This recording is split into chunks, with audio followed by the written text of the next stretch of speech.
I'm Richard Hefter, President of Advice Trade, and I'm delighted tonight to introduce our speakers, Harry Boxer and Ken Calhoun. Ken, who will speak in the second half of the hour tonight, is President of Day Trading University. He's provided online trading to active traders from over 32 countries since 1999. Ken is an internationally published trader who's earned industry acclaim for his professional trading systems, which you'll learn about tonight. Harry, who will be our first speaker, is author of TheTechTrader.com, a live trading room featuring Harry's day and swing trade alerts and live screencasts throughout the day. Harry's a 40-year veteran analyst and trader who's widely featured in financial publications and trading expos, and is author of the critically acclaimed book, Profitable Day and Swing Trading. Harry will share some of his pattern recognition techniques for picking winning stocks. Before I let Harry take over, just wanted to mention that due to the huge turnout tonight, we will forego any Q&A, as Harry has about 30 minutes, as does Ken. So without further ado, Harry Boxer. Hello again, everybody. It's Harry Boxer, and I'm the technical trader. Along with Richard, we produce the TheTechnicalTrader.com. And today I want to talk about pattern recognition for successful day and swing trading, but I'm going to focus on day trading for today. Many years ago, I started out in doing technical analysis work using daily charts, and I found that after the big dot-com crash in the early 2000s, that intraday trading was less risky in terms of holding overnight. And I also found out that the patterns that I've been following for years basically were repeating over and over in different time frames, including one-minute charts. So for the last 14 years, since we started the Tech Trader, I trade intraday one-minute charts, and quite successfully.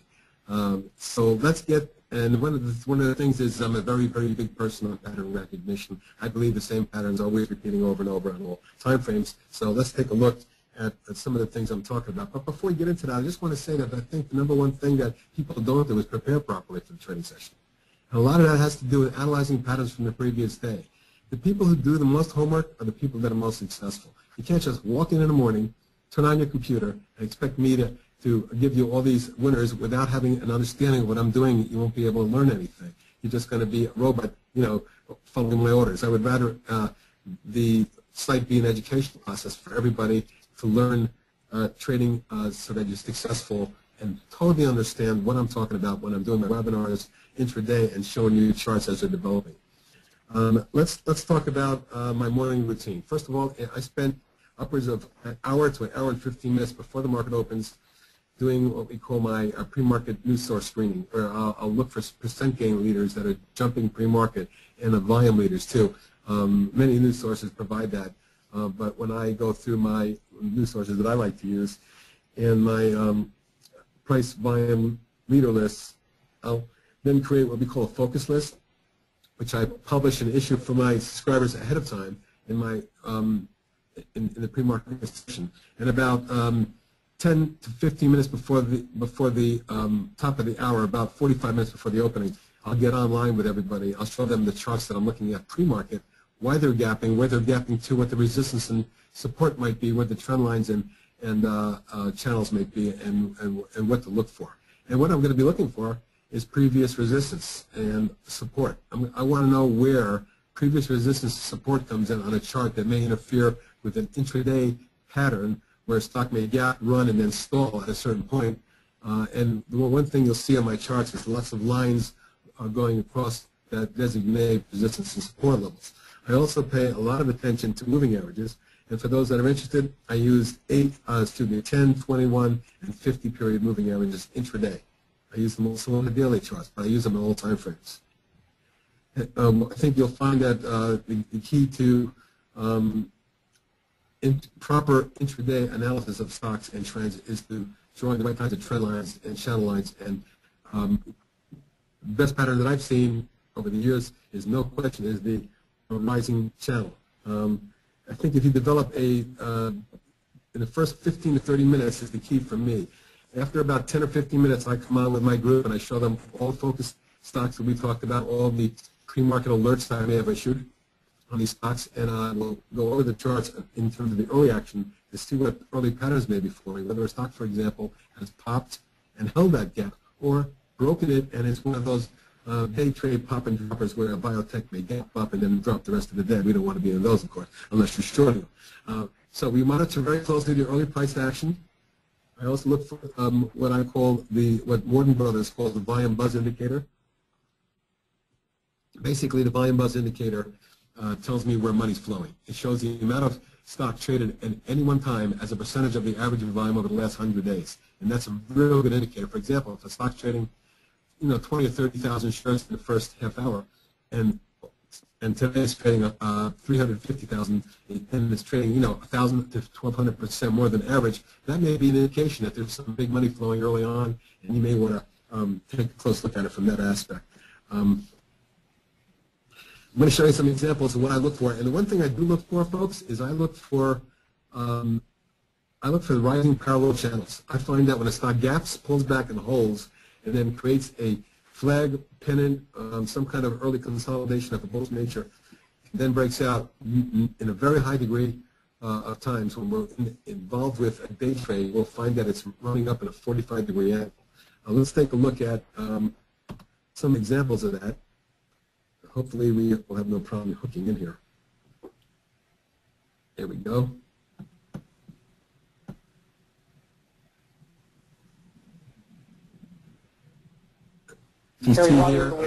Harry, while you're waiting, if you can back up just a little bit from your microphone, that might help. There's just a little bit of okay, all right, no problem. Volume. So in front of you we have an example of a stock called Zone Technologies, Z-H-N-E is the symbol. This was in day trade of ours. One of the things I look for in the morning is a big gap, and I like big gaps, provided they hold. You can see here, this gap not only held, but exploded, and then backed and filled it from beautiful bull wedge with a low volume ebb. Now, I always look for the apex of this pattern, or near the end of the developmental part of the pattern. You can see there's 3 or 4 of them intraday. That the volume gets awfully quiet down in here. And that's usually the kind of like the eye of a hurricane. The stock will break out and then thrust, and may consolidate and thrust some more.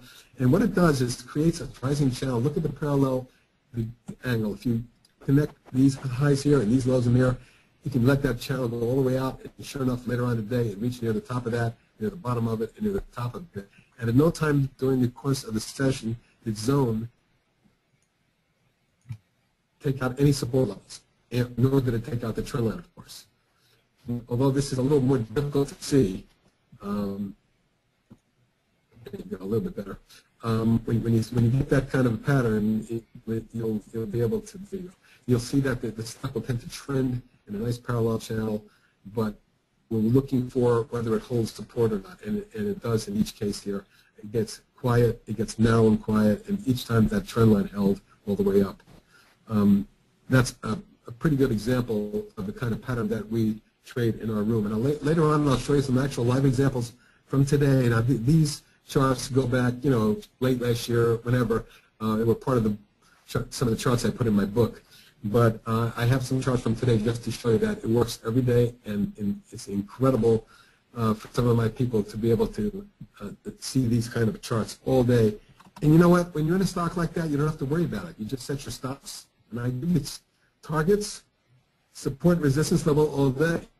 And when I'm doing that, it's easy for you to just stay and not get nervous. I think one of the things that most people tell me is that they are not in a stock long enough because they don't know what to do. They don't know what support, they don't know where resistance is. When I give you a buy alert, there's a target, and perhaps even a secondary target. There is a support level, and there's a stop on each position. And if you don't get it, you can always ask me. One of the things is about my site is I'm extremely interactive, and I'm always available, and literally within 30 seconds to a minute, I'm posting something new. Here's another example of what I talked about in terms of the pop and the rising channel all day. This was a fantastic, successful trade. XPO Logistics, with the gap and run, then a nice little settle into a tight little coil. See this here? When that coil got very quiet and narrow, so did the line down here, and then it exploded. It did it again, coiled, and then again, it flagged. This was all day, a rising channel that took the stock from where we entered it. Now, sometimes I'll tell my people to buy the first pullback. You don't know how far the pullback is going to be, so we usually wait to see if it then starts to move up again. In this case, from about 20 and a quarter, I recall, to the point at the end of the day where it was 23 and 3/4. A hell of a trade, and at no point did this violate support level. And that's the ideal scenario. I call this the perfect day trade pattern. When you get rising channels like this, number one, it creates less anxiety and causes you to make less, or should I say, it'll make less mistakes. Now, the low IMF is what I just talked to you about. I want to show you a couple more examples of that real quickly. ATRM, the chart will show you that a lot of times a stock will get quiet near the apex of a coil or triangle. And in this case, you'll see that here's the pop and a little consolidation. From my recollection was when we bought that first pullback, when it broke out, we bought it right here at 765. Within literally minutes, and this is a 2-minute chart, 10 minutes later, this stock was trading at 9.5, a nice $1.75 trade. It then went sideways for 4 hours, but look at the action here. Extremely narrow, quiet. And so from that aspect, we have to take a look at the ability of the stock to hold or not. And in this case, it held. It broke out again. And even if you didn't buy it here, take a look at the secondary trade here, which took it from 8 3/4 to 12 1/4. And at no point, and by the way, it closed at the high for the day going away. This is a trade that we got in 7 3/4 that closed at 12 1/4, only 4 or 5 hours later. So when I'm looking for patterns, I'm looking for breakaways. I'm looking for consolidations. Notice the little 3-bar here, quiet, narrow trading, and low volume. And then the breakout. When the volume picked up here, that's where we bought it. Some of us traded it out. Some of us went back in here. There was a 40% move here, literally in an hour, late in the day, in addition to this little move early on today. Could have made 2 nice trades that day. So when you read my book, if you get a chance to, you'll see that I talk a lot about these patterns early on, the types of pennants, coils, triangles, flags, anything that's a bullish continuation pattern is what we're looking for. It's basically the setup that I want to see. Now, just another perfect example is Brigado Biosciences. The gaps pulls back, it's rough and quiet in here, very narrow, low volume, barely trading here for a couple minutes, and then it pops and breaks out. This is where we bought it. Some of us scalped it, some of us held. It kept going again, it kept consolidating, but each time holding the prior low. Then it popped up, and it pulled back and held the prior high, I should say. It held the trend line, went up to the top of the channel. I think some of us got out here on the spike up in the 1/4, 8.5 range. But for the stock to go from 565 to 8 1/4 is a terrific day trade. And you'd be surprised how often we find those kind of trades at thetechtrade.com.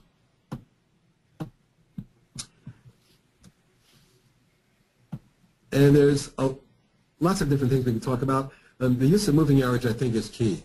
What kind of time frames? We talked about the 10, 21, and 50 for trading purposes. But on daily chart, 50-day moving averages is the reset point.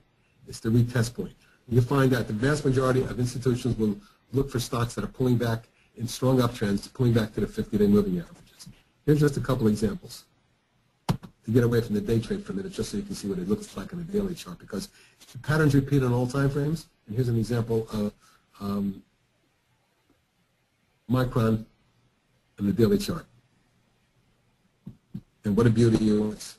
After a terrific base pattern in here, you got the breakout of the base, you got a rising flag, move to the top of the channel, and now a beautiful little wedging or coil in here. Note that you can't see it here, it's a little faint in this chart, but there's a 50-day moving average here, the 50-day moving average was here, and it was there. 3 times it hit that 50, it took off. Here, here, and here. And later on, this stock, which says 3, got as high as mid to high 30s. So this stock technically moved from 5 to 35, 38. But in each case, you're talking about a beautiful rising parallel channel, pulling back, making beautiful rising patterns as well, within consolidation patterns within rising channel. Here's a 45-degree angle parallel rising channel, and that's on a daily chart. I just wanted to point out to you that these patterns occur in all time frames, and the ones what we look for on the day trades also occur dramatically and often when you're looking at daily charts. A couple more examples. JKS, the solar stock.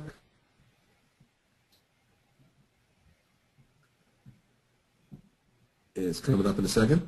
And there should be up some momentarily. There it is. So you can see the same thing with a nice parallel channel rising all the way up. And the 50-day support was here, the 50-day was here, and the 50-day was there. And notice how the parallel channel kept rising up, up, up. This stock went into the high 30s and low 40s, actually. So it continued to move. And so that's just a quick example of some of the things I look for. Now, moving average crossovers are very important. I find that when a stock, for me, the number one best place to buy a stock intraday or on a daily chart is when after it's coming out of a consolidation or base pattern and the stock thrusts price-wise, which kind of moves the moving averages up sharply, and then they start to cross over. When the 10, 21, and 50 cross over, and then you get your first pullback towards those, let me see if I can give you some examples. You'll find that that's the best place to buy a stock, especially on a daily chart. I'm going to show you some more examples on the daily.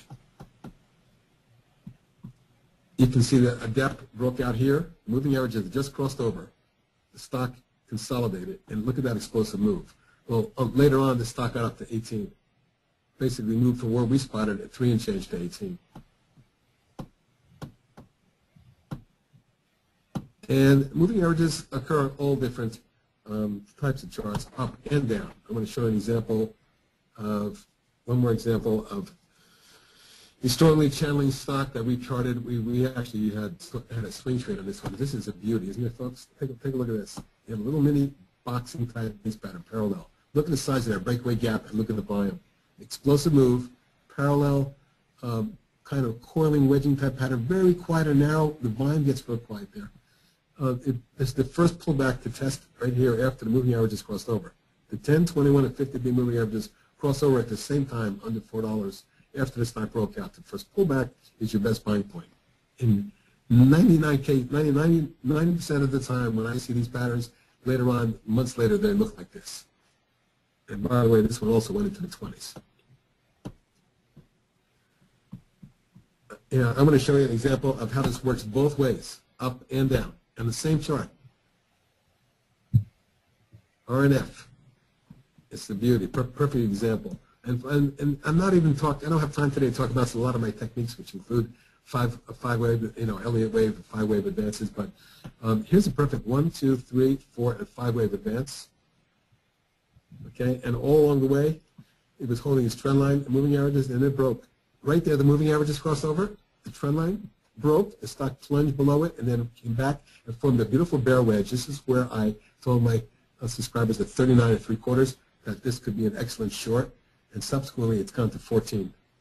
And you can see how it stepped its way all the way down, forming rebounding to retest resistance, bear flag, rising bear wedge, another one here, and a perfect example of how here was the crossover moving averages on the upside, the buy signal. Here the crossover moving averages on the downside, the sell signal. And in conjunction with all the other technical indicators I follow, like negative divergence, for example, here's a higher high than this high, and yet the unbalanced volume was a bit lower. When you do not make higher highs when the price does, it's an indication of loss of momentum. Look what this stock did after that, dropping from 50 to 14 basically. Now on the 1 minute chart, we wanted to show you some examples because we're talking about day trading for the most part today. You can see that DAQ energy or DAQ,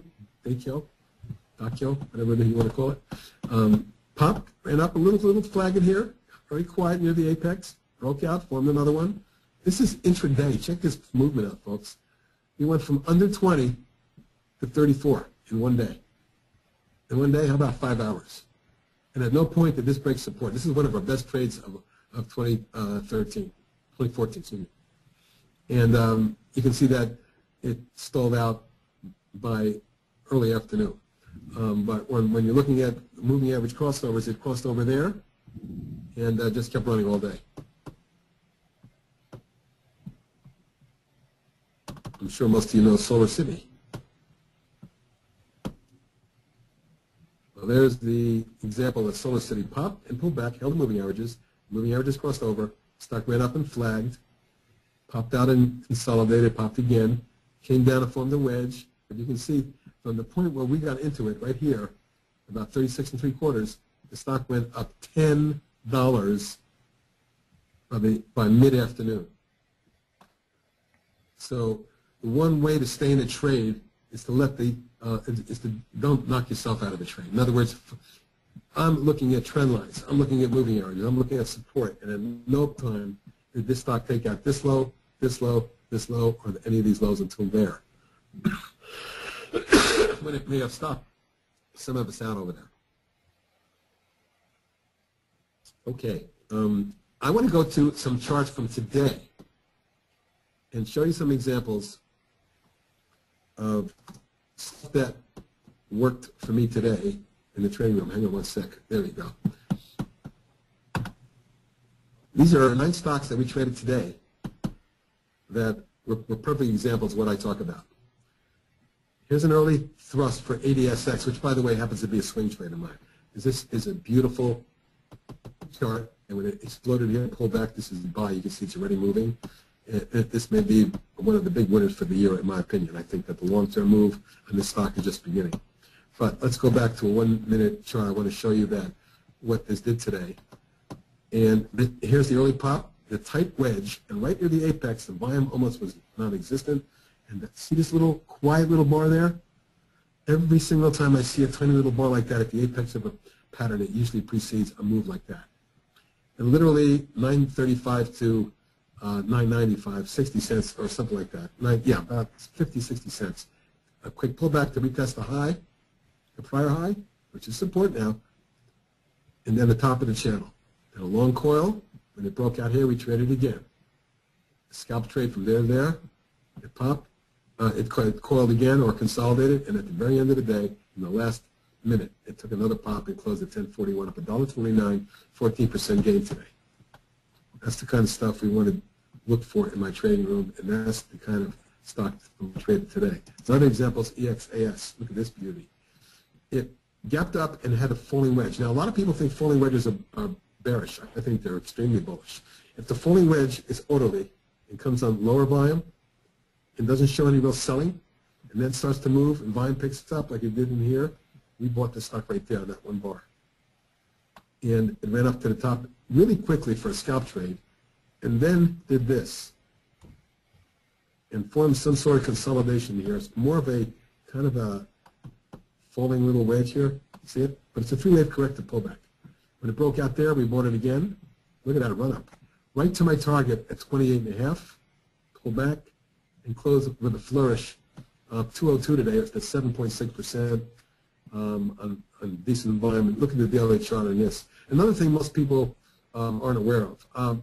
I like to trade stocks that look like this on the daily chart and then give me a pattern like this on the intraday chart. You want to be bullish on all time frames if you can be. To try to trade a stock that's snapping back, well, I may show you an example or two of that today, but it's always tougher. You might as well be with the trend. FireEye was a good day trade for us today.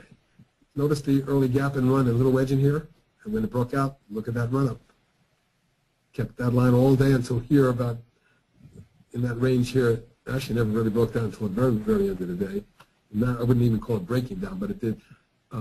Look, I had a target of 33 and a half, 3/4, and I think we reached 33.39, so we got pretty close. Another example is Freescale Semiconductor. Really strong move from the get-go, and then a nice, beautiful bull coil. And it broke out.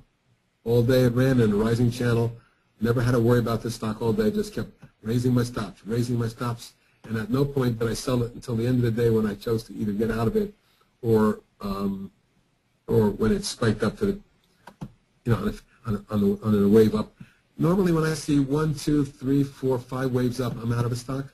Especially by the morning. That's one of my rules I wasn't able to discuss today. How about this stock? This is the stock of the day, and very few people know about it. In the morning, pre-market, for his negative news, the stock went down to 56.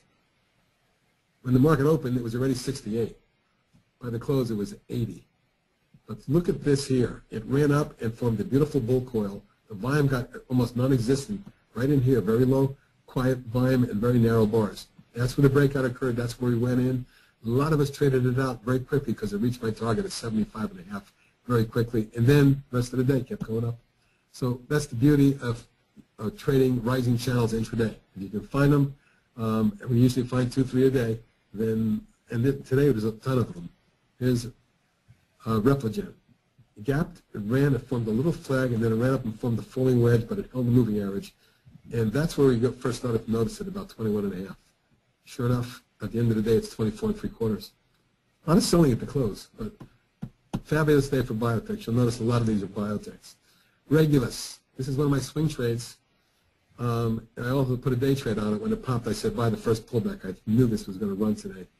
And it packed off to about 17.35, and within an hour and a half, it was 20. Nice day trade. You can see the rest of the day didn't do much, but it also didn't break down. Solars were in vogue today, and SPWR took off. That's SunPower. Look at a gap and pop and that beautiful little call it a pennant. A low volume ad break near the apex, boom. Pulled back, held the 50, and ran up, not far from my target, eventually reaching it. A hell of a trade that day today from 24.25 to 25.70. And maybe one of the best trades of the day is VLCCF. Now, I'm not big on shipping stocks, but when I saw this pattern with a big breakaway gap, and apparently they chartered 15 vessels in one day, that's big news for any shipping stock. It spiked up and then ran steadily. Another little pennant here, I gave another buy here.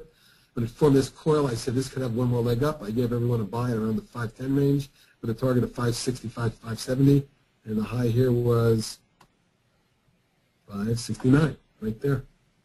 So perfect live, almost live example, because they were examples from today, of why I trade, number one, 1-minute charts, and because I think I'm good at it. I think it's the way to trade. I think it leaves you at the end of the night in cash, in a comfort level, not have to worry about gap downs or gap ups or trading halted or something like that. So in my room, we're constantly looking for these kind of patterns and constantly trading them, and sometimes several a day, sometimes just a couple a day, but for the most part, that's the day trading technique that I use. The gap, the early first pullback consolidation, and then the rising 45-degree angle type trend line, hopefully, or channel. Hopefully, when you get those, you're in them all day and you're milking the trade, so to speak. And that's it for my presentation. Hey, great job. Did you do there? Okay. Thank you very much, Harry. I just had to unmute myself. I hope everybody can hear me. Harry does have a special offer for those of you who sign up for his service tonight. Let me just tell you about that. Not only will you get a free 15-day trial to Harry's Trading Room, but the first 50 people who sign up tonight will receive a free educational DVD set featuring 2 DVDs, 80 minutes of Harry presenting on both day and swing trading. So hurry, as we'll ship it out immediately to the first 50 people who sign up tonight. And again, in your free trial to Harry's service, you'll get his live trading room, in which you'll join hundreds of traders in interacting live with Harry all day.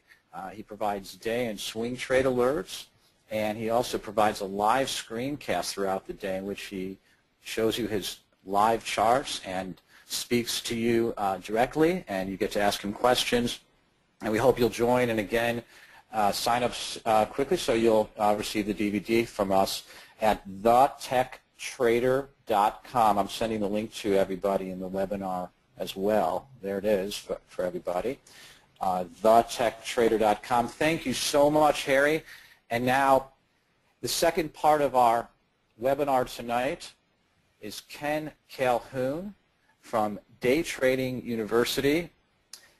We introduced you a little bit earlier, Ken, and please feel free to add what you will. We're so glad to have you. And without further ado, here's Ken. Hey, thanks so much, Rich. Hey, and for all my traders and all of you, the thousands who will be watching this in the future and so forth in the YouTube channel and the video, hey, just wanted to highly recommend Harry Boxer. I'm very, very picky about who I work with, like Steve Nissen and Peter Bain and Brian Tracy, and a very short list of world's top experts. Harry, just wanted to say, great minds think alike. I really like your approach for things like gap continuations, breakaway gaps. The strength of the patterns that you look at are very similar to the types of approaches that I use too, and I know they work. And I think one of your points was spot on that you made earlier today about the patterns are repeating, and as pattern day traders, we count on that. We bank on that, right? We know the price elasticity and the patterns are likely to continue, so we look for those day after day. So just wanted to say a personal thanks to Harry Boxer. He's one of the short list of the very finest world's top educators for active traders. So I wanted to personally give my endorsement and recommendation to Harry Boxer, to all my tens of thousands of traders out there listening. So thanks, Harry, for working with me, too. It's our world premiere working together, so it's a real honor to share the stage with you. My pleasure. All right, well, hey, let's get on with it. Winning day and swing trading strategies, all information is for educational use only. You may have seen me and my showgirls in Las Vegas when I do my live events. I've been around 15 years doing this. I'm all over the place.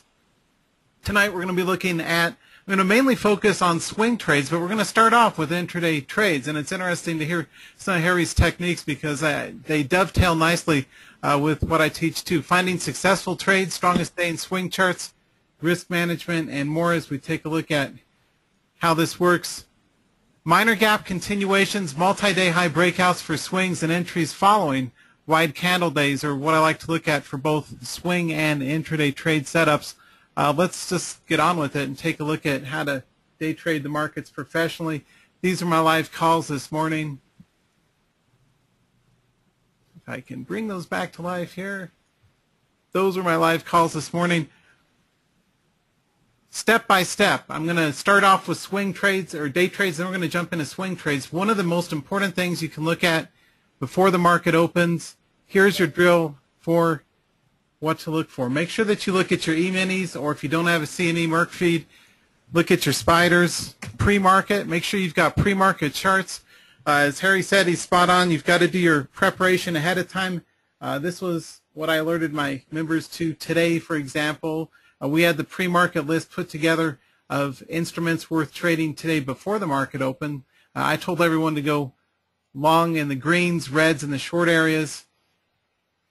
Let's quickly take a look at some of the things to look at pre-market. The most important thing you want to look at, number one predictor of success. I've done millions of dollars worth of day trades the last 15 years. I'm one of the original .com guys. You always look for out days, meaning are the E-minis or your S&P or whatever it is you're trading outside of the previous day's high-low pattern. Okay, if we're outside the OHLC, gaps continue most of the time. So are the E-minis up at a new high? Whether it's gapping a small slight gap up there, or as we had a pretty healthy gap here today, I told everyone my long call in the minis today was 2042.75 right there. Boom, nailed it. 2046.75. Pa-ching. Two for two of my minis calls. I like day trading stocks mostly, but I know I got some E-mini traders, so I like to give them that. The other thing that you may not be aware of to look at, so check mark number one, are the E-minis or the spiders if you don't care about or follow or trade the minis. At least pull up your SPY chart. Is it at or testing or slightly above the previous day's high? If it is, then you want to buy new highs in the market on continuous plays. The other thing is to look at the NASDAQ 100 pre-market indicator. That's your QMI. It may depend on your charting software. What they call it, but QMI is what it's called. And typically what you look for is a move or a range of at least 4 points or so pre-market. And this is a pre-market chart in the QMI that shows from around 8:15 to 9:25, right before the opening bell. And I want to see if there's any strong directional bias before the market opens. That's one of the first setups to look at. Next thing to look at are minor gap continuations. And today, here's a good example of one. I had my guys go long in Herbalife today, starting at 32.6. And as Harry does as well, we use 1-minute charts. I like to look at the very tight 1-minute advanced candlestick charts on the open. I'm not going to scroll all the way back to the opening bell, but we look at where the 1-minute charts are breaking out. And I'm always on the lookout for minor gaps that continue above the previous day's high, which is why I said 32.6, and that continued on up to 34 for us today. We look for these type of charts because 1-minute breakout charts in your candle charts are especially strong. Bristol Myers, another favorite for my guys today. I called the long starting 60.6. Initially pulled back, but then finally came back to life. Another example of a minor gap continuation.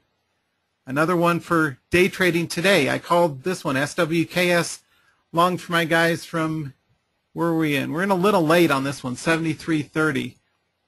I was a bit of a skeptic on this one, but still nailed it. I mean, did a 1.5 for him. Minor gaps continue. That's the single signature Calhoun day trading breakout chart pattern is going to be a minor gap. This is not maybe a major gap, but some kind of a minor gap like Bristol Myers. A minor gap above a previous day's high usually attracts new institutional money flow. So these runaway gaps, as Harry calls them, it's exactly right.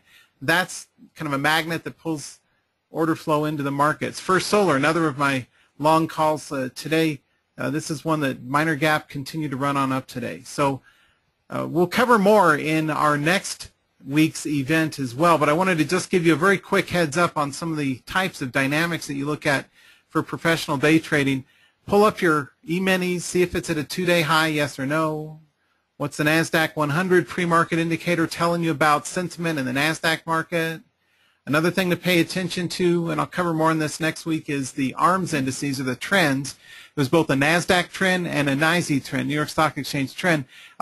The taller it is, under one, it's a long trend. Over one, it's short. It's kind of inverse indicator. You want to go long in those markets where you've got a under one. You prefer under 0.7 is what I use for trigger point in your trend. So you look at your trend as it updates throughout the day, and that gives you buy-sell versus AD line sentiment in the market. So your trend tells you whether or not you should be biased long or short, in addition to the VIX and the tick and the other market internals. But the main thing to look at, the doom of traders. I've worked with tens of thousands of traders since the 90s, and one of the things I can tell you, not only taking larger stops, we all know that, but the bigger problem is traders trade charts they have no business trading in the first place because they simply aren't strong enough.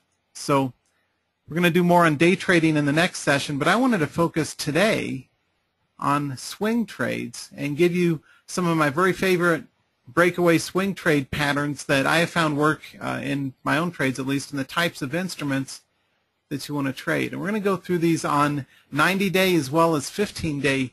We've got a bunch of different ones to look at, chart increments. Let's take a look at a good example of a chart pattern that I've published for many years, and it's one of my favorites. If you want to read up more on it, you can see my article in last month's Stocks and Commodities, the November 2014 issue. We've got a good example there, but here's a more current one.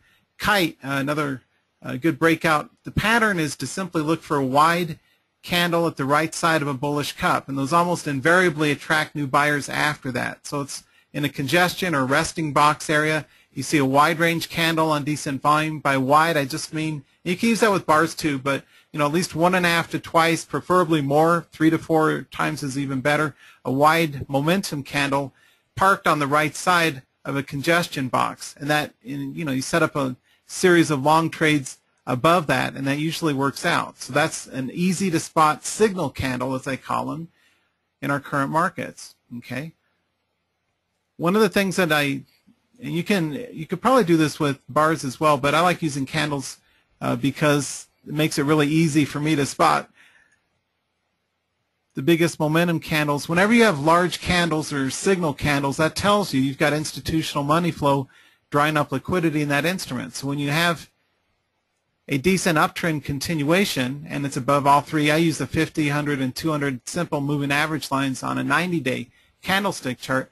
I'm looking for trades above wide candles. Just keep it simple. I'm not using a lot of detailed exotics, like Fibonacci fans or Elliott waves or MACD or stochastics or RSI or any of that. I'm using strict price action. I'm a price action breakout professional trader, and I look for plays above wide range candles, and those are often the very best of the plays out there. I also look for exceptionally strong trends, right? And the best trends are always going to be these 45-degree angles. Oftentimes, if you get a sharp uptrend for a day trade or a swing trade on whatever time interval, you often get a retracement to 50%. And then a resumption of the trend. Those are trickier to trade. And if it's too narrow, 15 or 20 degree angle, it's not worth your time. So you're looking for these types of charts like these, right, that are all good up charts that are likely to produce successful trades for you. Gaps continue in trend the vast majority of the time. That's a hallmark of a professional trader. I'll tell you, I tested this out, millions of dollars worth of trades from my own accounts. Minor gaps tend to continue most of the time. Minor is operationalized by 10% or less of the price. So for $60 instrument, that's 6 sticks. Stick means a point in street talk. So if I'm 6 sticks or less, 65 or less, I'm good to go. What I do is I will usually put a buy stop order 50 cents, maybe a buck above the high of the candle following a gap. Say I'm going to miss that day. I'm not going to see it till this day or that day or that day, and we're good to go. You have a hammer here and it takes off. Anyway, minor gaps continue in uptrends the vast majority of the time. So it's a really simple strategy teaching you how to swing trade. We'll do more on intraday trading next week as well, so be sure to come back for that. But I'm giving you a quick overview of my very favorite swing trades that I've tested out for the last 15 odd years. These minor gaps and uptrends tend to continue most of the time. So there's one lows. Here's rack space, another good example of a signal candle following a wide gap up, and you just put your buy stop order in, 50 cents or so above the high of the gap candle following a gap that's in a pre-existing uptrend. That's the trick, though. You can't trade that if it's a sideways that then gaps or a crappy down chart that then, no, it's alive and it gaps. No, just say no to that. As my daughter would say, that ends badly. What you want is an existing uptrend. So you've already got the trend as your friend, and then you got a minor gap, and then you buy the new high above that, because that dries up liquidity or supply in that instrument. As it did a rack space, and we went from 42 up to 48. So a pretty good chart. These are 3-month charts. Okay, now here's SCO and ETF. I also trade ETFs, and one of the things I was telling my traders at Day Trading University and my Swing Trading University and my E-mini University and my 70-odd sites that keeps me off the street, minor gaps continue most of the time. SEO, what a rock star. 40 to 94, a doubler, right? Over a doubler this last couple of months. How much money could you have made if you just traded 100 shares, right? Do the math. But wait, Ken, I missed it. Well, what if I was trading Netflix back at 96. I was trading that back don't worry about it. And it went on up to 300. Don't worry about missing. What you want to do is worry more about over-trading choppy charts you have no business being in the first place. Anyway, minor gap continued. The trick is that, too, you don't buy right at the new high. You get a false breakout. And that's a bearish engulfing to be the candlestick technically correct. When he's 50 cents or so above the high, maybe a buck or so above the high of the gap candle. Here's another gap candle, and it keeps running on up. Remember the wide range candle at the right side of a cup. That's a classic pattern. That works out more consistently. The trick is has to be in a pre-existing uptrend. Okay, and this is a modest pre-existing uptrend. Okay, nice, quiet, well-behaved, well-mannered uptrend. But wait, there's more. Buyers flooded in and went ka-ching. Did you miss this? If you're like me back in the 90s and you were day trading things like Qualcomm, I remember the biggest trade I was in was when Network Solutions got awarded the domain registrar thing. The thing went from, it's like 26 to 63 in about, 95 minutes, I think. It did like 25 points in just over an hour. Anyway, that was one of the more exciting days as a day trader. Asked me when I was day trading the flash crash, and I've got live trade confirmations. I was trading the Bear ETF, so I was on the right side of the flash crash a few years ago, and I was talking with Steve Nissen on the phone later that day. Here's another pattern to look at. Let's get rid of the only obscuring line. That's the signal strength pattern. Another one that I published on is what I call an acceleration breakout ramp, where you've got a slower slope of line that then leads to kind of like a hockey stick. It goes a little something like this. Bada bing, twang. Got a minor continuous trend up that then attracts new buyers. Preferably the ignition, the jump start, is going to be a wide range candle at the right side of a cup. But you see these all the time. You see these acceleration ramps where you've got a nice slower slope of line chart that then, kind of like that movie The Highlander, or the quickening, the lightning's going to Connor McLeod's sword and zap, and you chop off things. Don't get me excited here. Anyway, you have a minor trend that then gaps or has some other technically valid point that's going to attract new buyers. You get in that trade and you're off to the races. That's why I'm trading Taser, because it's got an electric shock and it ran from 14 to 27, almost a doubler over the last 90 days. These are very simple. The neat thing about this stuff is it's consistent, it works, and I just gave it to you, and kind of that's it. I mean, I provide educational services that teach you the nuances and the details and do the hard work of finding this stuff for you, but do it on your own. I want to give you, teach you how to fish, and so you know what to look for. Wide range candle, right side of cup. Got it? 50 cents above the height of the candle to buy. Got it? Real easy. And I'm not cherry picking these. These are just randomly pulling these out of my uptrending charts. Another minor gap that continues. You go in long above the gap continuation wide range candle, and you're off to the races. Another good example of a 1, 2, 3 pattern. In this case, we're up, we're sideways, and out. I do not trade pivots. I'm a breakout trader. I'm one of the world's foremost experts in professional breakout swing and day trading. I buy new highs. I play up here. I spend my life buying high and selling to some other guy higher. That's what I do for a living. I buy at 33. I'll sell to some other guy at 36 and call it a day and be happy, right? Where traders get in trouble too, just a human factors engineering standpoint, people can't see or they can't imagine the trade that is the highest potential because it's not visible, because there's no white space, because of the way the charts are constructed. But the fact of the matter is your biggest money trade-off is going to be in the upper right side of the chart. I'm a breakout trader. It's the mantra of a breakout trader. Buy high, sell higher. Anyway, upside up. What do we have? A wide range candle. So what does that tell you? To avoid false breakouts, don't think around with charts that have itty-bitty flat, melted, sideways, flat bars or flat candles or melted candles or lack of signal strength.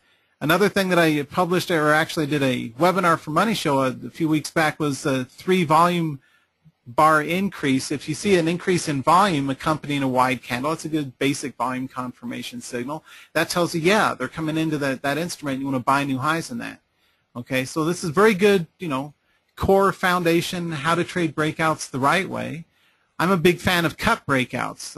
I like that tip from Harry about the bull coils. I'm going to start looking for those too. But I wait for new highs. I don't buy anything less than they're taking the risk, and I'm jumping on the back of it once it's in motion. Anyway, I look for these bullish cups, or you could call them triangles, whatever, bullish cup breakout on new highs. And if you're using a 90-day chart, you can always wait for it to get above moving average lines before putting on the trade. You should never be buying right under a major institutional moving average line, right?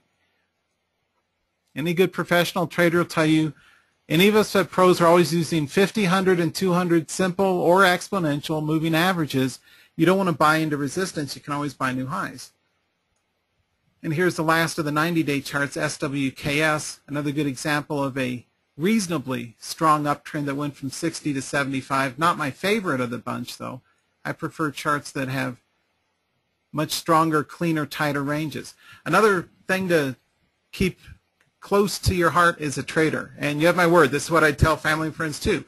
Think of the very best breakout charts as, 30, 40, 45, 50, whatever. Some decent line that looks like a piece of yarn that you've tied tight or a piece of string that's tied tight. The cleaner, better behaved, well-mannered chart you've got, the more likely you are to just throw darts at it and make winning trades. Make life easy on yourself as a trader. I'm a professional price action day trader and swing trader, but mainly day trader, and I'm looking for those cleanest charts that are most likely to continue on up. Okay, like in my day trades, looking for some of these that have, like SWKS. It's a nice, clean, well-mannered chart. It went from 72 to 70, just under 75, so near a 3-point run today. That's going to be a lot easier to trade, for a day trade, than something like this that's you're throwing darts at it and hoping it sticks or chopping around. You want to look for those types of charts. For example, we got a 1-point bounce yesterday in this one. Greens are my wins and reds are my stops. And where did I get them in at? This is HP. 59.8 was my long call on the 7th. Yeah, these are my alerts for this trading day. I got them in at 59. Was it 59.8 because there was a pivot, a 1-minute candle. We had an exhaustion here, went to the edge of its average true range and pivoted. I got them out right under the 61. We had over 1-point win in that because it's a nice, clean, well-behaved chart pattern. So for intraday as well, you as a trader really need to give some very careful thought to trading those instruments that are easy, that have nice wide, like Superman clears a building in a single bound without a lot of chop and churn and pullback. And your goal as a trader, and I'll tell you, to be honest, it's very difficult. Even guys who've been with me for a lot of years, sometimes they have a tough time understanding the difference between why is this a good chart and, some of these others. Maybe you wouldn't want to day trade or swing trade First Solar because these others have much better chart patterns, and give preference to these charts. Like Harry taught you too. He had some rock star charts and outstanding charts. The best traders in the world, all of us, we have the same kind of things in common. We're helping you guys look for the strongest of the charts with the best price action that are the most consistent. Now let's take a look at a tighter time interval. For my trades, when I'm putting on trades, I'm looking at 15-day charts, and I like using a 15-day, 15-minute candlestick chart. It goes a little something like this. SBRA is one. These are the type of charts I like to swing trade, that have reasonably consistent uptrends, that are well-behaved, reasonably strong, attract new buyers up at new highs.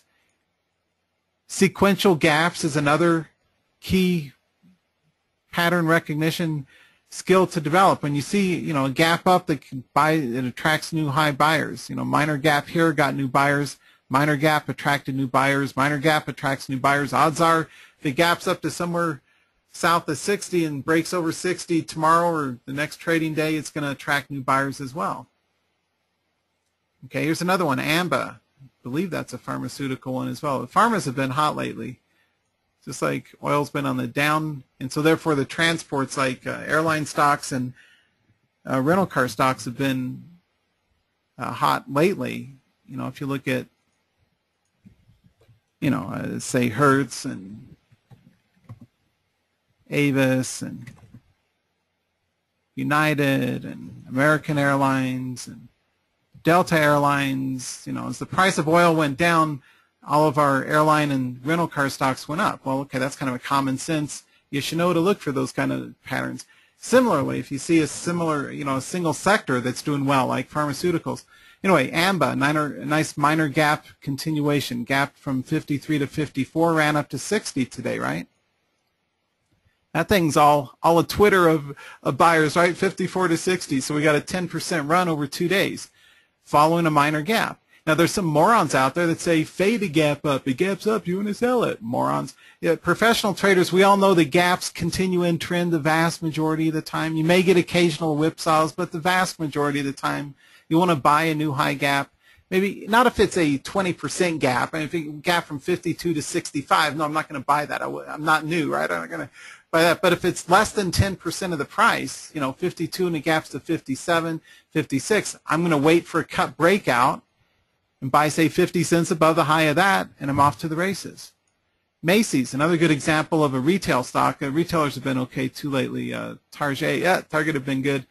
Here's Macy's, another good minor gap continuation runner. ISIS, another good example of sequential gaps that continue time after time. Professional traders, guys like Harry, guys like myself, guys like other top traders in the industry, we know these things, and your challenge as a trader to help you make bigger winning trades more often and to potentially make more money in your trades is to just be on the right side of the strongest obvious trades. If it's not obviously a smart trade, don't screw around with trying to outguess the market. Oh, let me get a pivot on a third Fibonacci fan and third moon of Jupiter because I got some special red arrow, green arrow software that says that. No, epic fail. Go to the back of the class. If you want to trade professionally, you want to make money as a trader, just trade the simplest, strongest breakouts that make sense, that work. And, if you test out the methods, that guys like Harry, guys like me, and other professionals teach you, you should come out smelling like a rose. Here's DKS, another good example. Yesterday, that's the one that did a nice, 5.5 point run. Now, odds are none of us, I didn't catch this one because I don't trade the middle of the freaking trading day. I trade the open. But anyway, ran up, got my attention. This is a good example of my 1, 2, 3 pattern. You have a bullish cup. It runs up, pulls back to around 50%, mathematically, specifically, exactly in this case. But, I'll take close to 50% and then resumes its uptrend. 1, 2, 3, bazinga. Works out most of the time. Bullish cups. Even if you miss that, let's keep this on the radar for if it gets over 56, said the professional breakout trader to the hundreds of traders out there. We don't want to dink around with, oh, well, there's a hammer here, so let me buy right there. Maybe for a scalp, if I want to day trade a scalp over, say, 55, sell it at 55 and a half, rebuy over 56 and change, leg into it 50 cents in a run. But I just want to wait for it to get up above new highs, because that's the price point. See, the trick isn't buying new highs. Any moron can do that. The trick is buying at a new high price point that's likely to attract other people to come in after you and bid it up. Okay, so that's kind of how you make money as a trader. How you lose money as a trader is buying the high and then selling lower, or trying to buy low and then sell even lower. That doesn't work. What you want to do is buy high at a price point above a false breakout filter, so you don't get suckered into a false breakout. Market maker sits on the ask and it drives back down. At a price point that's slightly above resistance, it's likely to attract new high buyers. Here's another good example. Speaking of our medical industry, well, here's Merck. You can see MRK, the ticker, a nice bullish cut breakout on a 15-day. Always be on the lookout for a sequence of minor gaps. When you see a chart that has multiple minor gaps in an uptrend, that says they're getting all excited about it. It's like everybody's asking it out to dance or whatever. So it's likely to attract new high buyers. So Merck is likely to attract new buyers over 63.5 or so. So I'm looking at that for my own trades for swing trading new highs. Notice, please, after this congestion box, we have a 45-degree, nice, strong breakout price action play in that as well. Now, speaking of Merck, here's kind of one last strategy point that I'm going to make just as a lead-in into next week's free event, in which Harry and I will both cover additional charts and strategies for you. The only oscillation indicator that I use is Wilder's average directional index, and I'll tell you why. It's because it's a good volatility barometer, and that's all I'm about. I'm all about the momentum and volatility. So the heat index or the volume control on chart. Here's what you do. Use a standard chart, use properties, analytics, a 14-step ADX. I intentionally kind of digitally white out the plus and minus directional movement indexes because I don't use a plus and minus DI. All I care about is the red signal line. So rather than have a green and a blue confusingly choppy, doesn't help me make good trades indicator there, I just have the red, and I'm looking for it to come from below like a shark in the water, the da-da-da-da-da, boom, boom, boom. It comes up over the 40. Got it? Boom. Once it moves over 40, I will put a long trigger in at 50 cents above that week's high, whatever, last 5 days or so, and I'll put in a buy stop order to get me in this case, would activate there, okay? Now, how does that work? ADX, the main thing is it's telling you something's moving out of a trading range. In this case, it's going down. The main thing, though, is it's getting additional volatility. So from a volatility standpoint, I'm waiting for an ADX to eclipse or come above previous, just choppy, no signal, it's noisy, who cares about. Now it's starting to get some energy. Once it breaks over 40, that's the signal day. You don't trade it that day. You're likely not going to see it that day anyway. But someday following, up to 3 or 4 days after that ADX breaks 40, you park a buy stop order in at, say, 50 cents above the high, and that makes for a good, breakout continuation play.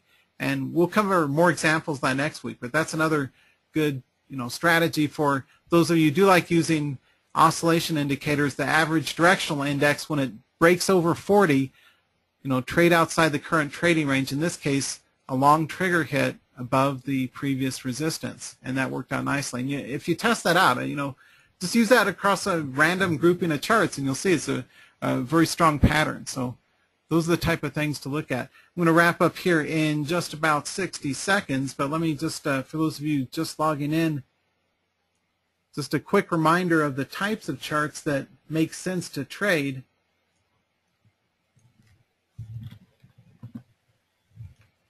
Are those that have, at least for intraday trading, as well as swing trades. You're looking for those that have the cleanest, widest chart patterns using a 1-minute chart. I like using the 1-minute candlestick chart, and you zoom in on that. We can do that in the next session, but we're looking for those that have new 2-day high breakouts. I specifically focus the vast majority of my energy as a professional day trader on charts that are making these minor gaps above previous day's high. If you learn nothing else about day trading or any kind of trading from me, make it so that you're looking primarily for those type of charts that are outside of previous ranges. Now, next week I'm going to cover a little bit more on some real trade examples I was doing and how to manage off your unrealized P&Ls. And, you know, it's okay to make $1,700 the hard way by segmenting that into a bunch of itty-bitty trades, as long as it all adds up and you make some money at the end of the day, am I right? So we're going to cover more on some real trade examples and how to use your unrealized P&L for risk management and more in next week's session. I wanted to thank all of you on behalf of both Harry Boxer and myself for being here. You're certainly encouraged to attend my free Saturday Trading Week Ahead events. We are up to, how many are we up to? We're up to over 3,200 in those, which is kind of cool. I've been doing these 2.5 years, 3,300 people registered as of this afternoon, so every single Saturday from 10 to 10:20, and there's even me in a webcam talking to you there. Don't let that scare you. You could get rid of the photo if you want, but anyway, I'm talking to you live, and we go over the week ahead forecast. So if you want to jump on board and join the other traders out there, you can certainly see me appear in those as well. Do you want to send that link again to the entire audience? I think only the organizers received that. Oh, maybe not. Maybe you did send it to the entire audience. That's daytradinguniversity.com/free. Oh, yeah, you're correct. No, thank you. Thanks for the catch. Good catch. Okay, now everybody will see that link, and so you can click on that. Ken, outstanding. Both Harry and Ken, 2 momentum pattern strategies. We're so delighted to have you both tonight. And if you've enjoyed tonight, and thank you all for joining us, if you've enjoyed tonight and want more of Harry and Ken, certainly take advantage of their special offers that you see, the links in your window. And also please join us next week, Thursday, January 15th, 8 p.m. Eastern, for part 2 of this webinar series. So thank you again, and good night. Thanks, and good night, everybody. And we will get the replay video out to you within the next day or so, so please do not email us anytime soon. We will get the replay out to you within, say, 48 hours, so please be patient as we get that processed. And thanks so much for everybody for being here. And thanks, Harry, for being here with me tonight. It was great to have you here. And thanks to all of our traders out there around the world for tuning in tonight. Techniques I use for daily intraday 1-minute charts in day trading, but I wanted to expand that a little bit and talk a little bit more about how I pick swing trade picks and some of the successes we've had there too. In front of you, you see my website, which is currently under renovation, and we'll be putting a brand new one up shortly. But basically, if you look at the right side, you'll see the scrolling testimonials. There's a lot of people have a lot of nice things to say about me, which is something I'm very proud of.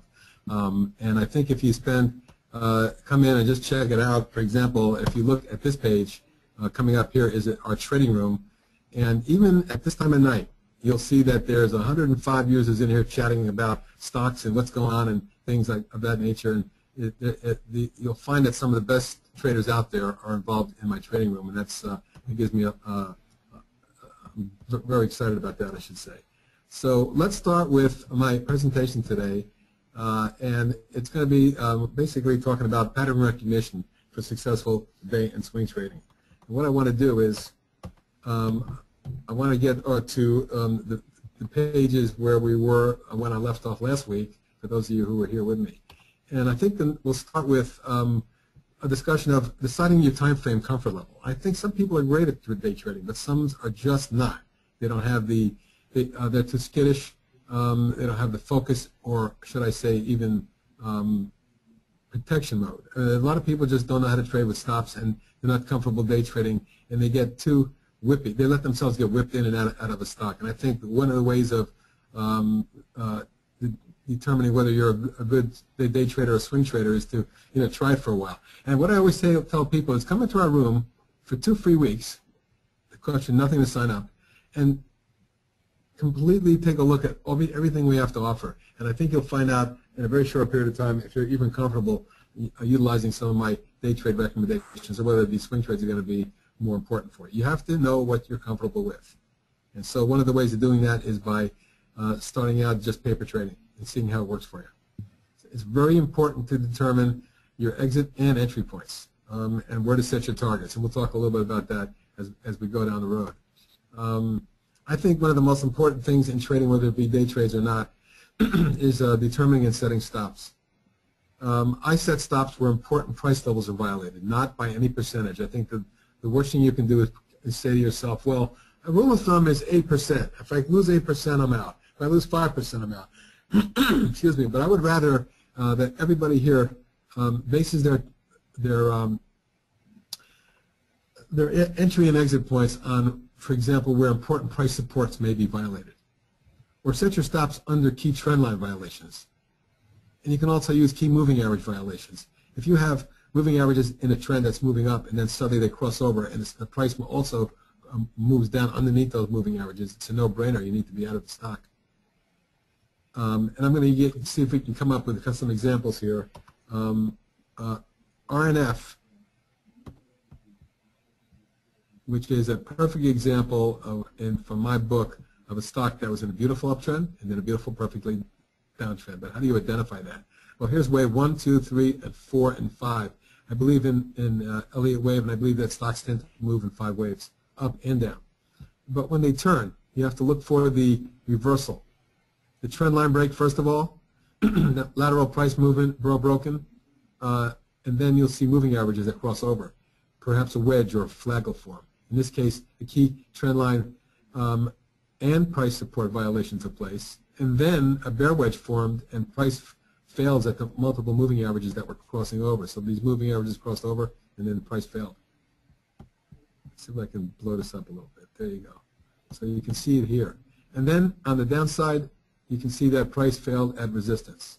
Came down again to support, rallied to resistance. At the same time was creating a down channel with declining tops and bottoms. Came down again, double bottomed in here, ran up from the rising wedge but failed at this declining tops line. Plunged to the bottom of the line, formed the bear flag, and plunged again. This is a stock that we successfully traded from 41 to about 14 actually. This is as of, you can see, November, December, but since then the stock had gone, this is actually 2013, so the stock subsequently went a lot lower than that. And that's a perfect example of how you can trade a stock up and then down when it turns on you. So I think moving averages, convergence, divergence, or crossovers are very, very important when determining a new trend beginning or reversing. Another thing you could look at is here's a new high was made. And at the same time, no new highs, and the technicals did not make new highs. So they were negatively diverging and kind of telegraphing that this stock was maybe in trouble and due to roll over.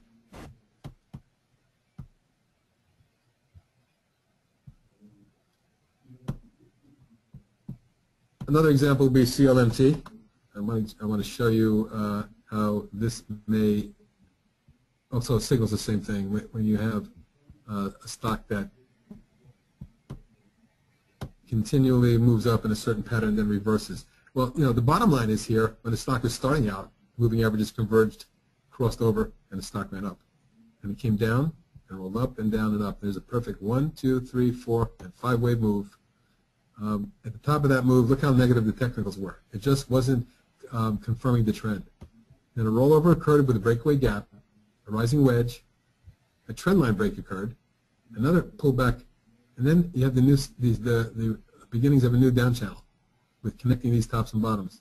Roll over to the bottom of the channel, form another bear wedge, roll over again, spike up to the top of that channel but fail at resistance, and then come down hard and form another bear wedge. And you can see how the new downtrend has started. The moving averages crossed over here. The trend line violation was there.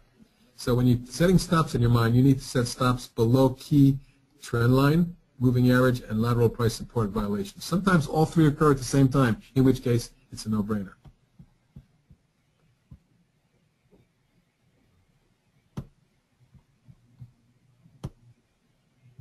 Also, and then part of that is analyzing technical divergence and loss of momentum. Like we just gave you a couple examples.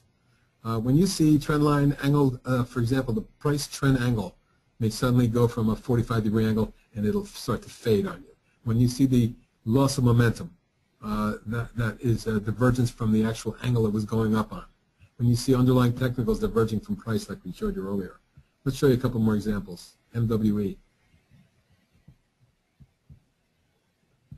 Here you have a stock that was trending nicely. Then it suddenly plunged. But all along here, when it made two new highs, price makes higher highs, underlying OBV, which is on balance volume, money stream and balance of power, which are Warden Brothers proprietary indices, they diverge negatively. See here, non-confirming OBV, non-confirming balance of power money stream, and when you see stocks making higher highs, not being confirmed by technicals, and then you get a rollover, the moving averages cross over, the trend line breaks, bear wedge forms, that's a no-brainer short right there. Comes down, forms another one, still another short. And I know that this stock later on down the road went a lot lower because it's an oil and gas stock, and it got whacked when the price of oil came down with a lot of these oil stocks. Another one is a chart on PDCE. I wanted to show you another example. Perfect, nice rising channel. We have 1, 2, 3, 4, and basically 5 waves up. But take a look at these new highs. We have 2 new highs here and here, yet not confirming on balance volume. Loss of momentum, non-confirming balance of power money stream, turning negative and even turning red here. Yes, it made higher highs here in price-wise, but none of the technicals confirmed. Then it rolled over, the moving averages crossed over, it breaks the price, finally breaks the trend line, and at some point it broke lateral price support, and this thing plunged later on down the road. It was another oil and gas stock that got creamed.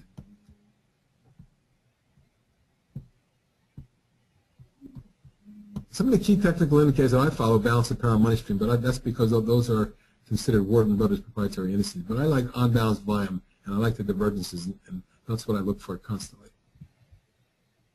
One of the things you have to ask yourself is, and one of the key things is money management, and part of that is position sizing. If you don't, everyone asks me, well, what's the perfect size? I say always, what's your portfolio size? If you have a $100,000 portfolio, you shouldn't be in any more than 4 or 5 stocks, maybe 6. You should have, and the reason I say that is I don't want you in 10 or 15 stocks where you have to manage it like it's a fund. Otherwise, you can buy a mutual fund. I think the number one thing is important is that if you have a leverage, if you have some size, you can scale out, you can sell a portion of your position at each target, or you can stop out a portion at a time too. And so you can't do that if you have 300 or 400 shares. Some of the people who eventually end up trading in my room and losing money, I always find out it's because they're trading small amounts of stock and they have no leverage and they have no flexibility. One of the things that's very important is as you go along when a stock is in a rising trend is always continue to raise and adjust your stops as price progresses. People forget to do that. They leave their stop in there and it's not tight enough. And sometimes it's too tight, but that's the key. The trailing stop method, I don't believe in the trailing stop method, but I do believe in it when you've already exhausted at least 2/3 of your position, meaning a stock's in a rising trend, you reach target 1 and target 2, in which point you've taken out 1/3 each time, and now you have 1/3 of your position left. At that point, you may want to decide, well, I'm not going to risk more than $1, $1.50, whatever it is, and keep a trailing stop in. That's useful, but not in the beginning of a trend. I think the trailing stop method isn't as useful until you're ready to completely eliminate your position. Now, I want to discuss some of the factors about 6 criteria to look for when you're choosing swing trades. I think it's important that you note that the market is generally on your side, meaning that you're in a rising trend. Look, I specialize in finding stocks that are moving, and even in down markets, we've had some very, very good trading days, especially in the last month or so. When the market goes down and you're in stocks that are trending up, you want to make sure that you keep, tighter, more designated stops in positions where the market may be moving against you, because the stocks in strong markets tend to stay strong all day, but in a weak market they'll tend to run up in the morning and then roll over in the afternoon. So make sure the market's on your side. That's always helpful. And in particular, if you're in the industry groups on your side. For example, we've been trading a lot of biotech stocks for the last year, and it's because I think the group is phenomenal.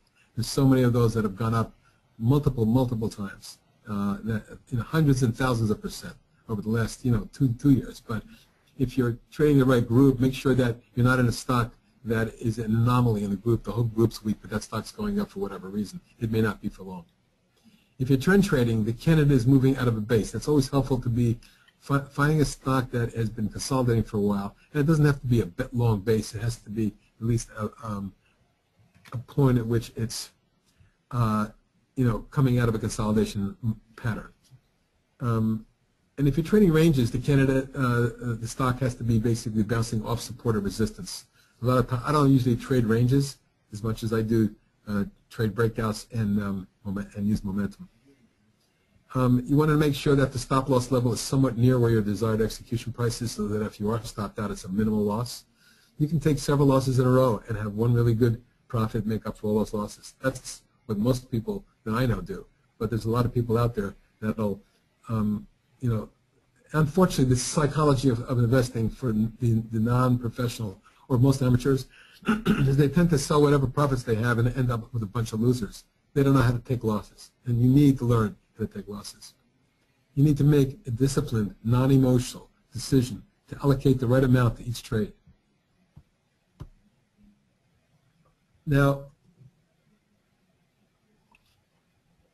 I'm going to give you some examples when I'm done talking. I think we'll have a few minutes. But I want to talk about guidelines because I think too many people don't have, and people in my room tell me that they take this page and put it up on the wall next to their computer. Number one, you must know your entry and exit and stopping points even before you enter the trade. You have to look at the chart and say, okay, I'm entering here with a stop there, and these are my 3 targets or my 2 tiers of targets, whatever. You need to, but the beauty of being in my room is that every morning before the market opens, I spend 45 minutes to an hour doing pre-market stuff, and I even issue what we call a focus list, and then I do a pre-market video, go over with all the pre-market trends and news and issue 8 to 10 buy alerts, and then I also will have about another half a dozen stocks that I think I'm going to be watching early on for a potential breakout. One of the things is to avoid trading in the first 10 or 15 minutes. I think the trend truly develops after the first 10, 15 minutes, so I usually come on about 10 to 15 minutes after the opening, and I do my webinar and I show the early patterns, and we make some determinations about whether those pre-market buy alerts are something we want to either enter or continue to hold, and then determine where the stock chart pattern targets stops are. Now, the next one is something that I've had a lot of discussions with friends of mine. I use market orders at all times. You may want to use a limit order, excuse me, if you're trading 5 or 10,000 shares. Market orders for 10,000 shares, you get whacked. So if you see a size, for example, a stock's trading 30 by 30 and a nickel, and there's 5,000 shares offered at 30 and a nickel, and 5,000 shares offered at 30.07. Then you can put in an order for up to 30.07 and usually get filled, that type of thing. But I think in the beginning, if you're a rookie, you need to avoid using margin. You should have a selling plan, absolutely. You have to know when you're selling, and be confident that when it gets there, you're done. Don't trust your judgment. Don't trust your emotions. You have to be disciplined. And the only way to be disciplined is when I buy something, I put a sell order in immediately, and I maybe even scale it out. If I bought a stock at 10, I have a goal of 11. I'll put some in at 10 3/4, some at 11, some at 11 1/4. I'll just scale it out. The one thing that really gets me is that people don't keep journals. I asked at a seminar that I conducted recently for people to raise their hands who actually keep a journal of all their trades, and only about 40% do. That means 60% of the people in that room don't have a clue or haven't learned a thing from their trades. If you keep a journal, you can review your trades, see what you did right, what didn't go right, and why, and maybe teach yourself. Learn by paper trading for a few weeks if you're a rookie, but write it down and learn to emotionally cut your losses and make sure that you're disciplined. Forget about mental stops. Only the most professional traders. I use mental stops but what happens is when my stock reaches a mental stop point, I put a market order in. I don't care if I have 10,000 shares. I want out. That's a different story. I don't use limit orders on selling usually. I just get out. And I think that one of the most amazing things is if you read Market Wizards by Jack Swagger, you'll see that all the successful traders, and most of them, when they first started out, had big losses, but they persevered. They kept plugging away at it. Believe it or not, I'm in my late 60s. I've been trading for over 50 years, and I got to tell you that the first 20 years was hit and miss trading for me. Only in the last 20, 25 years that I really learned to be more disciplined, how to trade technically, what trends to keep in your mind. And I'm a pattern recognition guy, so I'm always looking for certain patterns. I think if you trade strong stocks long in an uptrend and short in a downtrend, and you wait for the pullback and retest of support, resistance, and moving averages, that is where you're going to really be successful. So keep in mind the guidelines for day and swing trading. And so what I want to do at this point is I want to go over some of the current charts in my recent swing trades to show you a little bit more about how I operate. And I use Warden Brothers with black backgrounds. I like to use them. Let's talk about some of the recent swing trades. UNIS. Now, I don't usually put swing trades out on lower price stocks, but I have a lot of institutional clients that feed me a lot of information, and when they like an idea, they'll give it to me. One of my institutional guys was all over the stock here at 2 3/4, and when it pulled back in a three-wave corrective move to prior support, and I looked at the low volume and the pullback and how well the technicals held up. This is the on-balance volume. Note that the stock pulled back from over 4 down to 260, and yet the on-balance volume line actually improved or went flat. And that's a good sign to me. So I put a swing trade in at support at 271 with the target of 4. That was hit. And my secondary target is 5. And today we hit 472. Got pretty close. You can see that's the kind of move, a quick move of about 7. And by the way, that wasn't the first time. That wasn't the first time. We actually had traded this stock back in here and made some very, very good money with it. So if your timing's right on anything, you should do well. But and by the way, when I enter a stock on a swing trade, I always look at a 15-minute chart. I want to get, and a 15-minute chart gives me about 3 weeks of trading patterns. And I may even go to an hourly chart just to get a little bit longer view. In this case, you see the falling wedge here? Well, the corrective pullback got me in here. And then when I saw the breakout and pullback here, and especially through there is where I put out another swing trade at 3.5 the other day, and it's already up to 472 at the high today. So that gives me a completely different perspective. Hourly and 15-minute charts will show you the recent current action and may give you a better feel for where to set your stops and support lines, such as this, for example, as a first support, and here's your second support. A couple more examples of some of our more successful trades recently. ADXS. Well, first of all, when the stock on the daily chart broke out across this base pattern here, we were long. And there was my objective, and we reached it. And then it formed a perfect little flag in here. When it broke out of the flag, we put another trade on it. And in the last 4 days, it just ripped. We had a $13 target. The high was $13.17. Everybody got out. Today, yesterday, I told everybody it was holding up so well to not be surprised unless the market collapses. With this kind of momentum, that this stock makes it all the way up to 16, 17, 18. Something big going on there. You can see it. And where would be my short-term stop? Well, I would either stop part of it under 11 or the rest of it under 1070. I'm looking for price support. I'm looking for trend line support. I'm looking for 10 and 20-day moving average. Here's the 10-day right there, the green line. Some more examples would be new NLNK, which is the recent swing trade of mine. When it broke out here and pulled back there, we got 10 points right there. We got another 9 there. And when I look at the trade, and recently I put another swing out when it broke out, and sure enough, it came right back down. I think we may be close to being stopped out on this, and that's okay. We made 2 10-point trades on it. If this is a little left shoulder, head, and right shoulder pattern that's breaking down, we want to be out of it, especially a volatile biotech. Recently, with the oil stocks getting battered, I was very high on this company to begin with. I know Oasis Petroleum, that dropped from 58. It got spiked down in heavy volume down to this range. When it had that reversal day, okay, and then the next day backed off but held on and started to move, we put a swing trade on, and it ran from 13 to my target of 17 3/4, 18. I think the exact high was 17.75. And now you can see the pullback. It may be ready for another move, but I'm very, very leery of the price of oil. Oil had a major reversal day today. It ran up to 51 and closed at 46 something. That is a very, very bad sign that oil is going substantially lower, and some of these oil stocks could get battered. So that's why you trade them as you seize them. I believe in hit-and-run trading, particularly in this market. I tell everybody, don't let moss grow under your feet.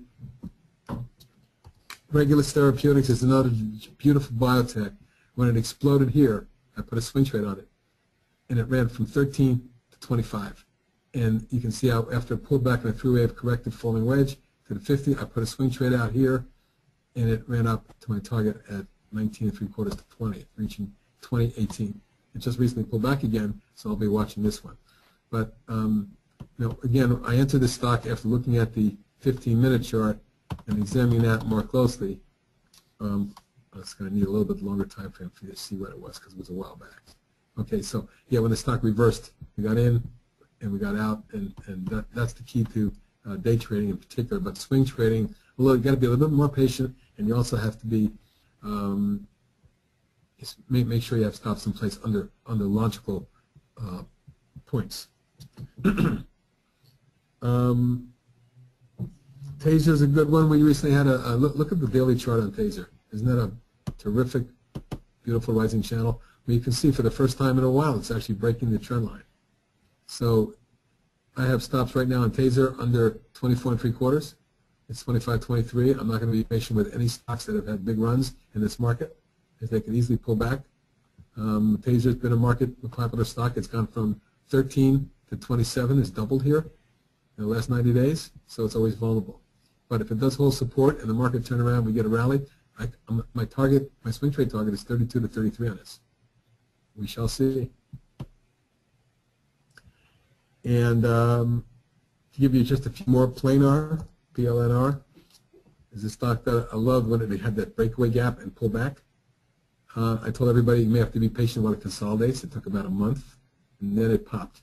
It went from 661 to 917 in just a couple days here, and I had a $9 target, so my people had out around 9, and you can see it's pulled back again. But I look for strength based on price, volume, momentum, and there's a huge breakaway gap for a blowout quarter that really surprised Wall Street. I knew this stock was headed higher, but unfortunately, it's already gone from like 2 3/4 up to 9. And when a stock goes up that far, that fast, and especially when the market weakens, it's always vulnerable to pullbacks.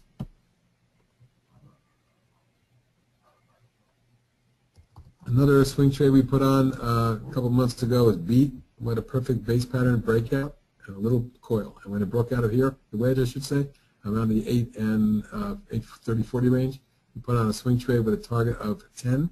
That was reached right there. And then it flagged again, and I had a target of 11, and that was reached right there, 1133, but it's pulled back.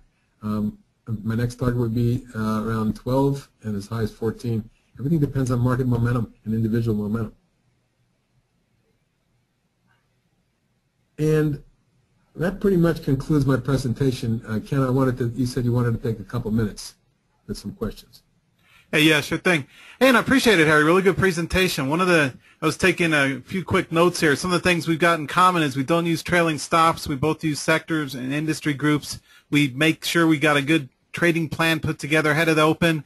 We're both pattern recognition guys, and we both look at the strongest charts. And that's one of the things that I like finding in common with the world's best traders is we all trade the strongest charts, and a lot of traders overtrade choppy charts. Got a couple and Ken, I also wanted to say, in this case, for example, PSIX was one of my swing trades on the short side. When it broke down and snapped back right here, 54, I put it out, and you can see it's dropped to 41 in about 2 weeks. Yeah. Because I didn't go over the short side, I want everybody to know that I also recommend shorts. And we shorted Kihu at 70, and it's down in the 55 range. It's still going down. Great call. And the thing I like about your charts, Harry, is they all have really strong multi-point moves, which is what it takes. You want charts that are so strong you can pretty much freaking throw darts at them and make some money. And that's one of the big lessons learned that took me a lot of years to get right is you got to play in the right battlefield before you can make some money with this stuff. Now, let me ask you a couple of questions. I also want to point out to the traders out there that I think one of the things they don't pay attention to is the scale of the price. Right. See here, 9%. Some stocks look great technically, but they only move in their beta is very, very small. If you don't want to trade an international paper because for the most part, unless there's some dramatic news on it, you're not going to get the kind of movement. You're not going to see each bar over here is 9%. Stock goes from there to there, you're up 18%. You're not going to see that kind of movement, 18% in a blue chip. You got to be in the right segments, right stocks, and stocks that have some high volatility in beta. That's why traders love volatility. That's the bottom line.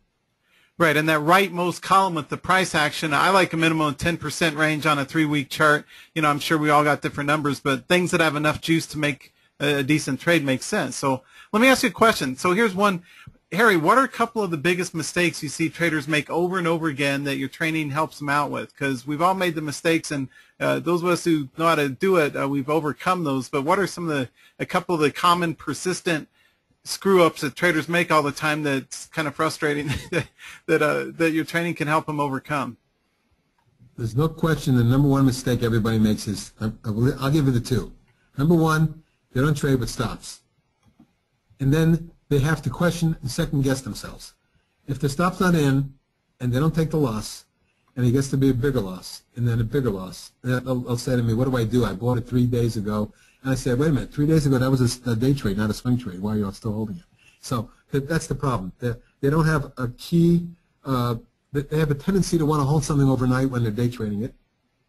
Mm-hmm. Because unless it closes really strong at the high for the day going away on heavy volume, I don't hold stocks overnight, ever.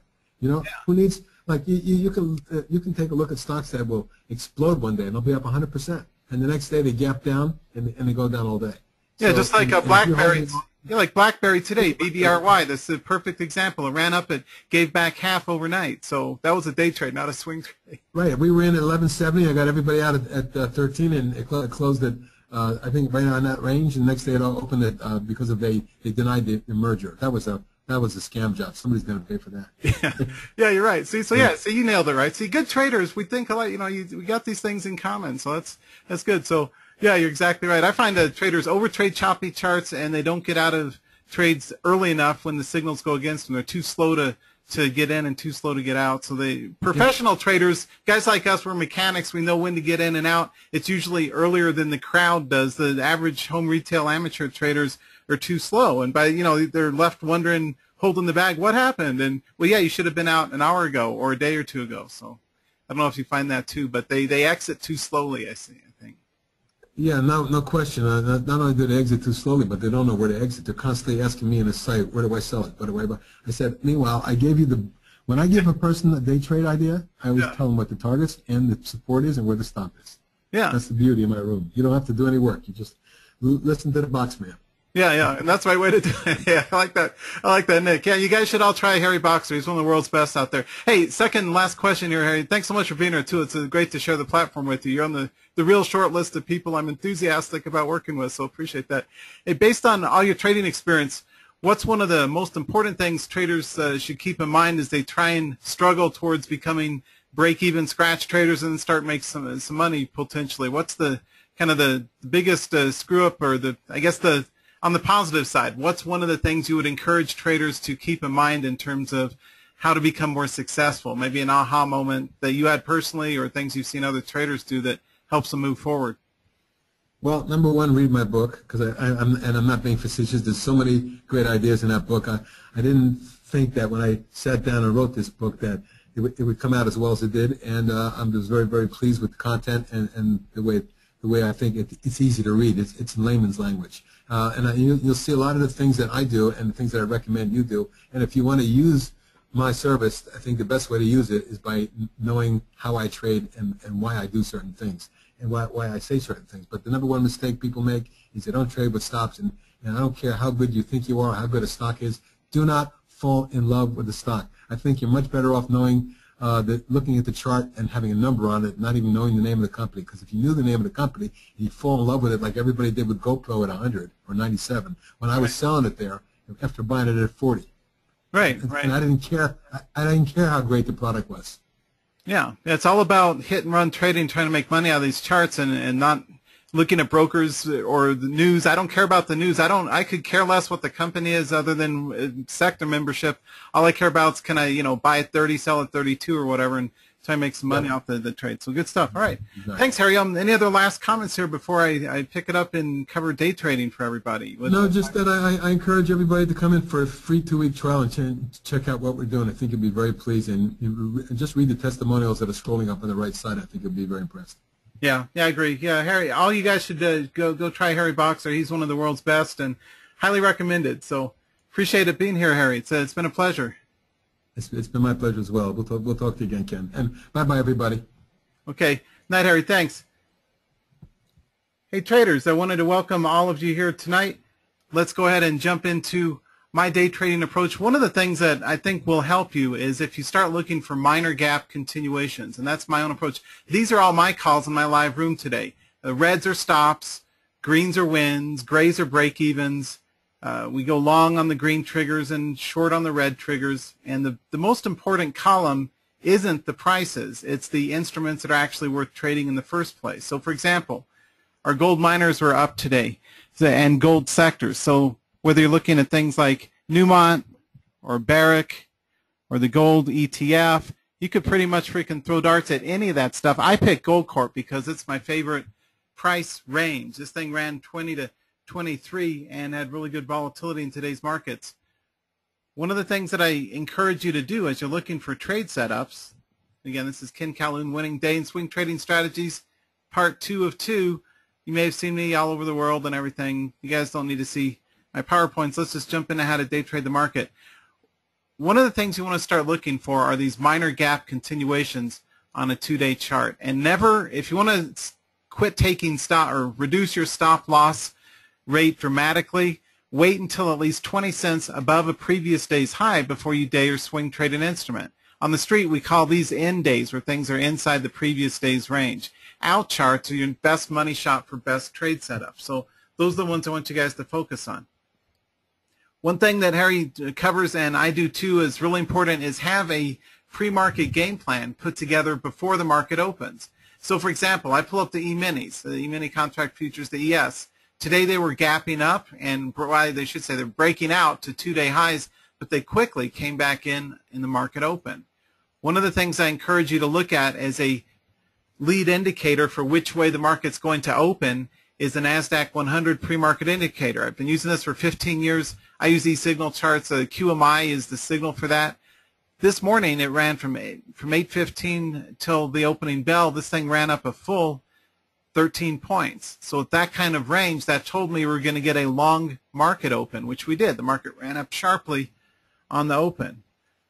One of the things that helps keep things in mind for you, in terms of a visual process for trading, and I got this, I used to be a quality engineer and quality management guy. We use flow charts to improve TQM, quality management, Six Sigma. We flow chart out key business processes. I used to be a statistician for the Ford Motor Company in Dearborn, and also worked for McDonnell Douglas in Long Beach, and Rockwell International, Space and Satellite Electronics Division in Seal Beach back in '91.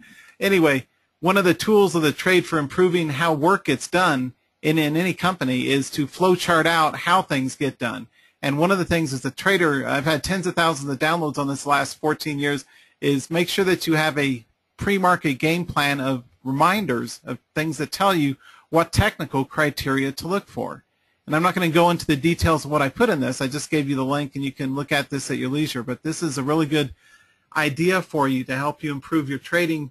If you're like me, I'm not a big fan of putting together endless Excel spreadsheets or trading journals that are boring text only. I like seeing stuff. I'm a visual guy. I'm a pattern recognition guy, just like Harry is. The world's best traders, we use price action and volume on the highest momentum, best breakout charts. That's what we do as traders.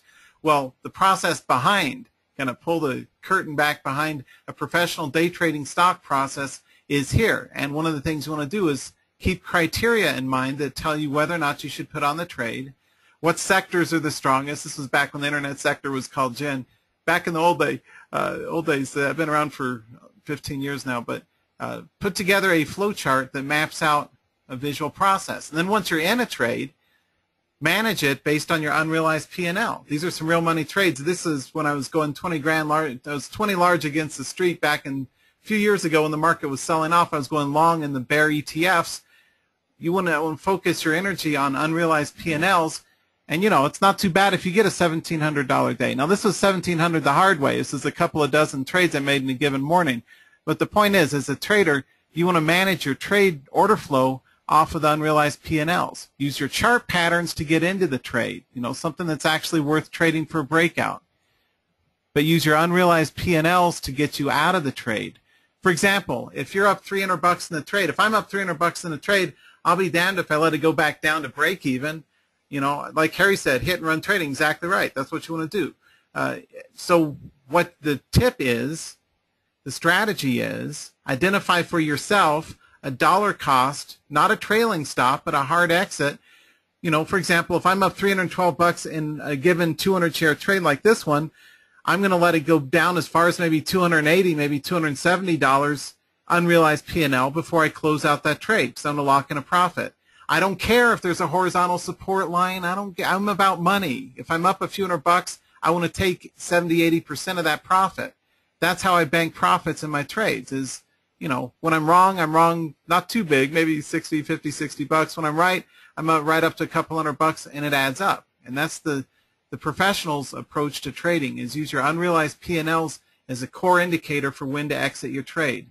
From now on, and I've done this in my live seminars everywhere from Dallas, Anaheim, New York City, Las Vegas, Denver, around the world, except Europe and Asia. Haven't visited there yet, though I've been invited.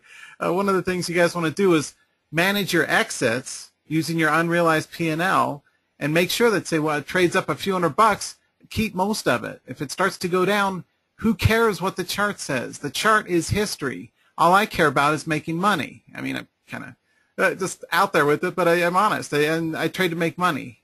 Whenever I do seminars, I would say, how many of you, show of hands, trade to make money? And incredibly, not all the hands go up.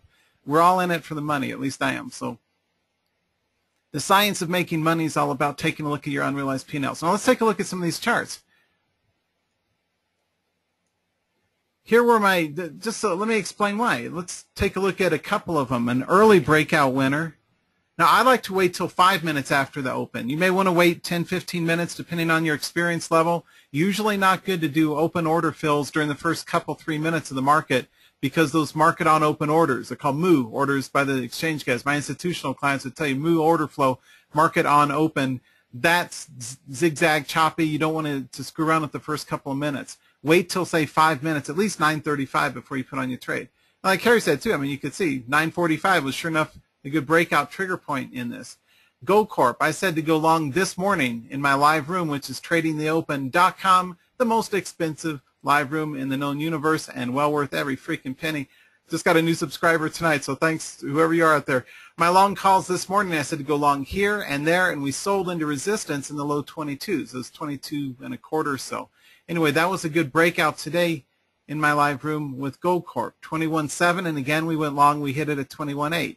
This is my Ken Calhoun favorite #1 signature breakout play. Is going to be a minor gap that takes it out to a 2-day high above previous day's high. That's one of the first things Harry asked me a couple of years ago when we first met. He said, how do you trade?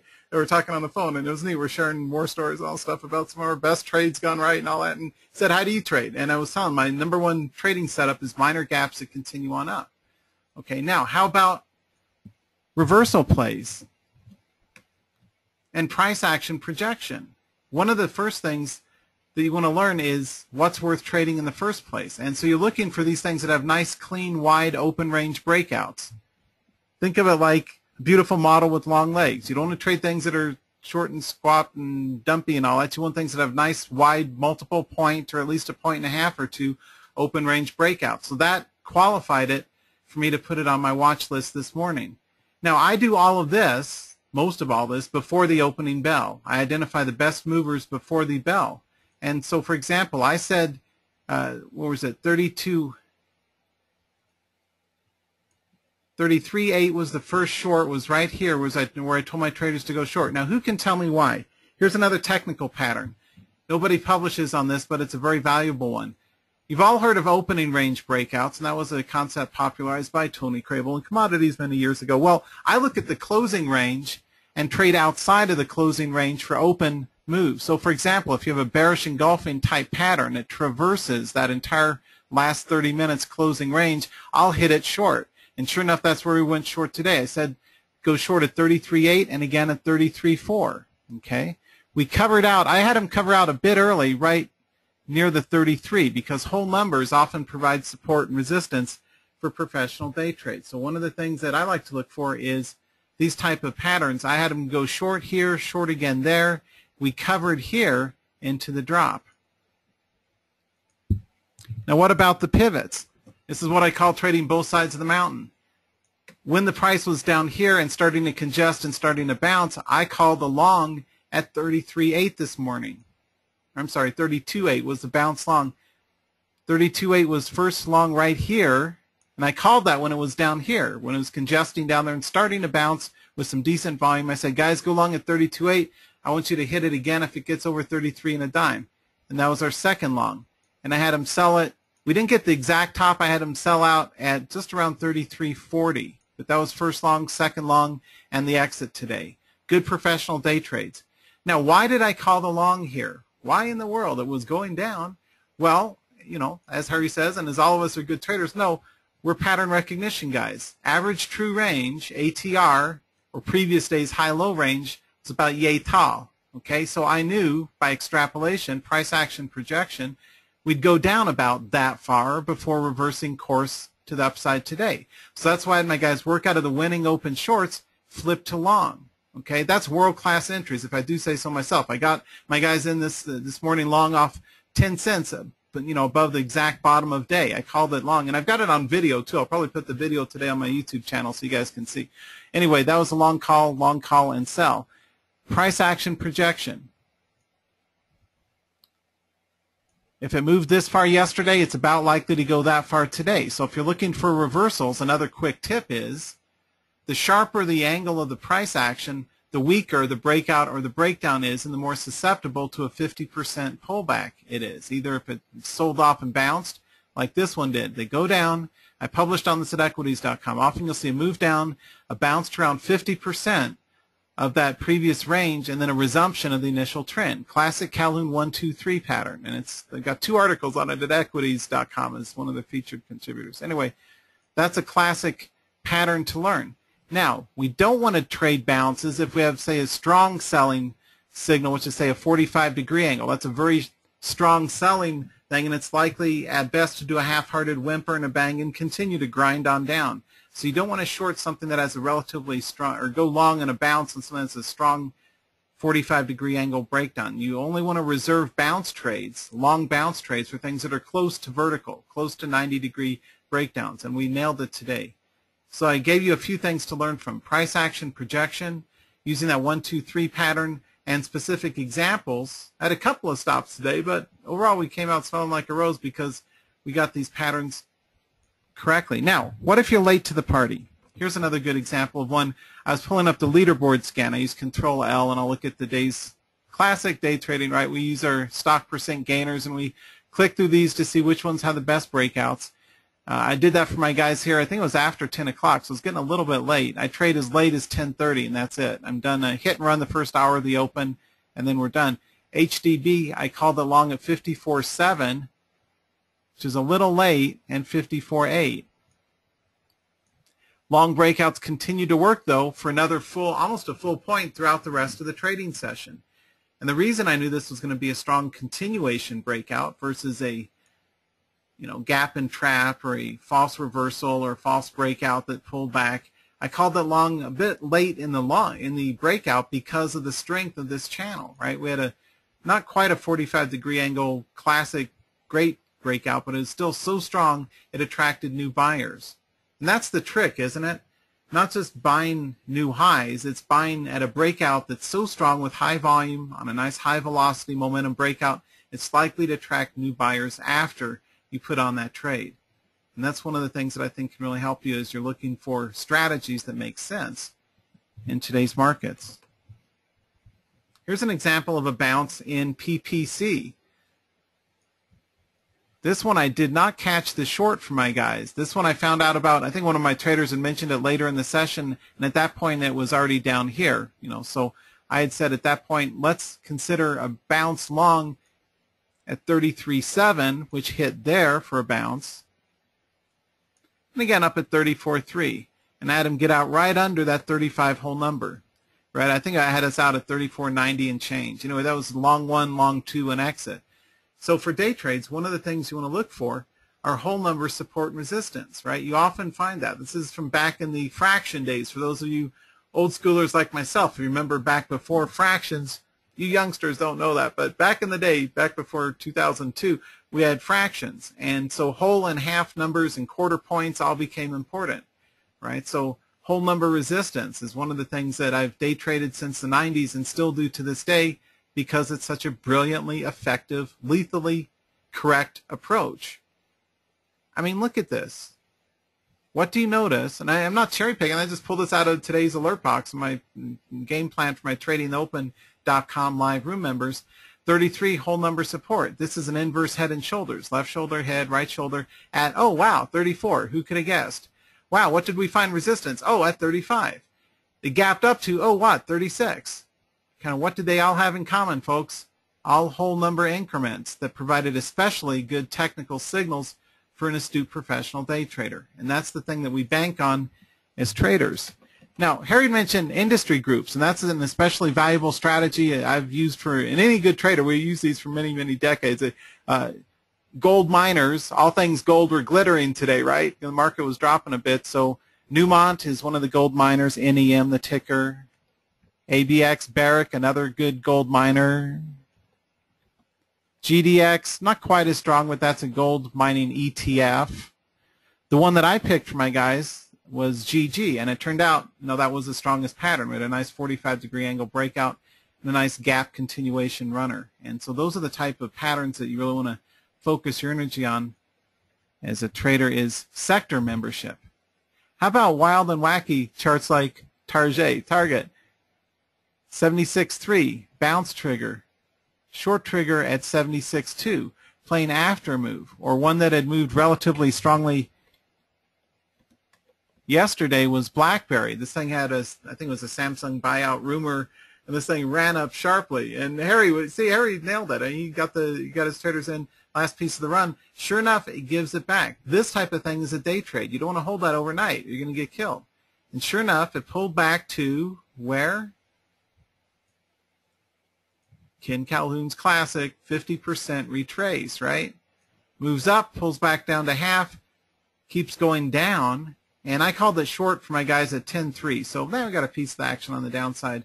And again at 10.25. So got a piece of it here. It didn't move sharply down, but I was directionally correct on the trend. Anyway, that's, a decent chart. And for day trading moving forward, we'll see if it breaks over 10.8 for a long, or if it loses, say, 9.8 for a short. Outside of that immediate box range, you can scalp it even earlier depending on time and sales. But those are the type of things you really want to pay attention to, are these outlier charts that are stronger than the rest of the market.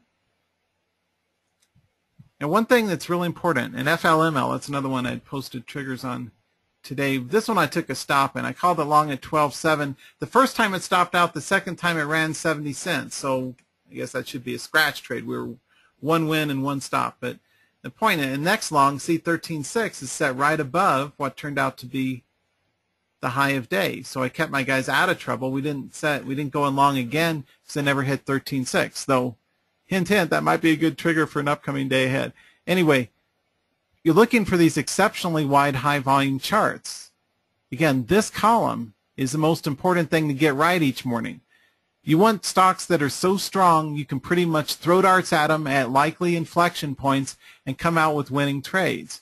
You can't do that with, I think Carrie had mentioned something like international paper, something like the blue chips, and that kind of stuff. And that's exactly right. You can't trade, crappy, choppy charts. You need things that have some juice to them. And if you're doing swing trades, you need to make sure that you're trading those instruments that have strongest continuation plays. So, for example, Kite had been really good for a swing trade, right? If you look at the daily, that thing was a rock star until today, and it did a big face plant, right? So obviously one would not be long here, or at least I wouldn't be long any further, and nor would I be really excited about rebuying it. This put the fear of selling into the crowd in this instrument. The best breakout or breakdown inflection points are always going to be outside of the previous day's high-low, which is why I use a fixed 2-day chart. And that can really help you as a professional trader, is always use a fixed chart, not one of those blasted scrolling charts where you got to, I don't know what the heck it's doing. You need to see open range breakouts, high-low ranges, how far it runs in a single directional play, how strong it is as it, say, reverses course on high volume, like Kite did today. This thing ran from 89 down to 73. It's a 16-stick drop, right? Stick means point in Street Talk. So anyway, that's given up. We may find support here at the 70, but I would only day trade it from here on out. I would not be swing trading Kite any further because of the big sell-off that it put. I mean, not unless it broke out over 90 at some point in the future. But in the meantime, it's probably really good for day trades because, and That goes back to a point Harry made, which is exactly right too. You got to know what kind of trader you are. Do never turn a losing day trade into a swing trade, but you can turn a winning day trade into a winning swing trade. But you never turn a losing trade of one kind into compounding the error by turning it into another kind of trade. What you want to do is focus on these wide range charts. So, I may day trade it long over 77 because that's above that resistance. I'd rather go short under, say, 71.50. This may well gap down. This is likely to gap down tomorrow, just as a FYI. From a trade maintenance standpoint, if you do pay attention, as I do on my swings from the last half hour of the day, say from 3:30 to 4, if you have a high volume close in trend and a reversal, of course, that will usually lead to a gap in that trend on the following day. So this may well gap down to 71 or 70 or whatnot, tomorrow morning. But anyway, the thing is, are these things worth trading in the first place? Now, the good professional traders, here's another good one from today, EHTH. I'd call the short at 9.3. Hasn't hit that yet, but that may hit it at 8.8 again coming up. One of the things you want to do as a professional trader is always sort your percent. And a trick of the trade is compute change from open. Okay, whatever charting platform you're using, make sure that your charts all zero out at the start of the trading day, right? It's kind of like horses at a horse race and they all start off equal. Otherwise, you'll get these percentages that are all over the map at 9:31, at 9:30 right after the opening bell, and that doesn't help you identify relative strength leaders in real time. So what you want to do is compute change from open, okay? And then, professional day traders, what we're doing is we're clicking around through the top 10 or so most green gainers and see which of these are worth taking a shot at tomorrow. Preferably those that are gapping up and continue on up, and also the most red instruments that have sold out. Now notice these are all restricted, right? Meaning you can't short these. Nobody wants to give you shares to short in those, so it's kind of curbs in on these. But anyway, those are the most reds. And as a trader, what you're doing each morning is clicking through the top, the most reds and the most greens, and occasionally looking at your leaderboard for percent gainers and percent losers each day. And then once you get into a winning trade, you manage that using your unrealized P&L. Okay. Make sure that you map out your process so you figure out what kind of criteria makes sense. And someone was asking me to, I always get requests for reposting a link to the flow chart, but that's something you can just, take a look at, develop your own, use that as kind of a role model. Thousands have, but ultimately come up with something that's your own using Microsoft Paint or some kind of graphics package, or old school a legal pad and map it out with pen and paper. But have some kind of visual fences, technical fences that tell you, what are the sectors doing. Speaking of sectors or industry groups, as Harry calls them, absolutely any good trader worth their salt will tell you you got to pay attention to that stuff, right?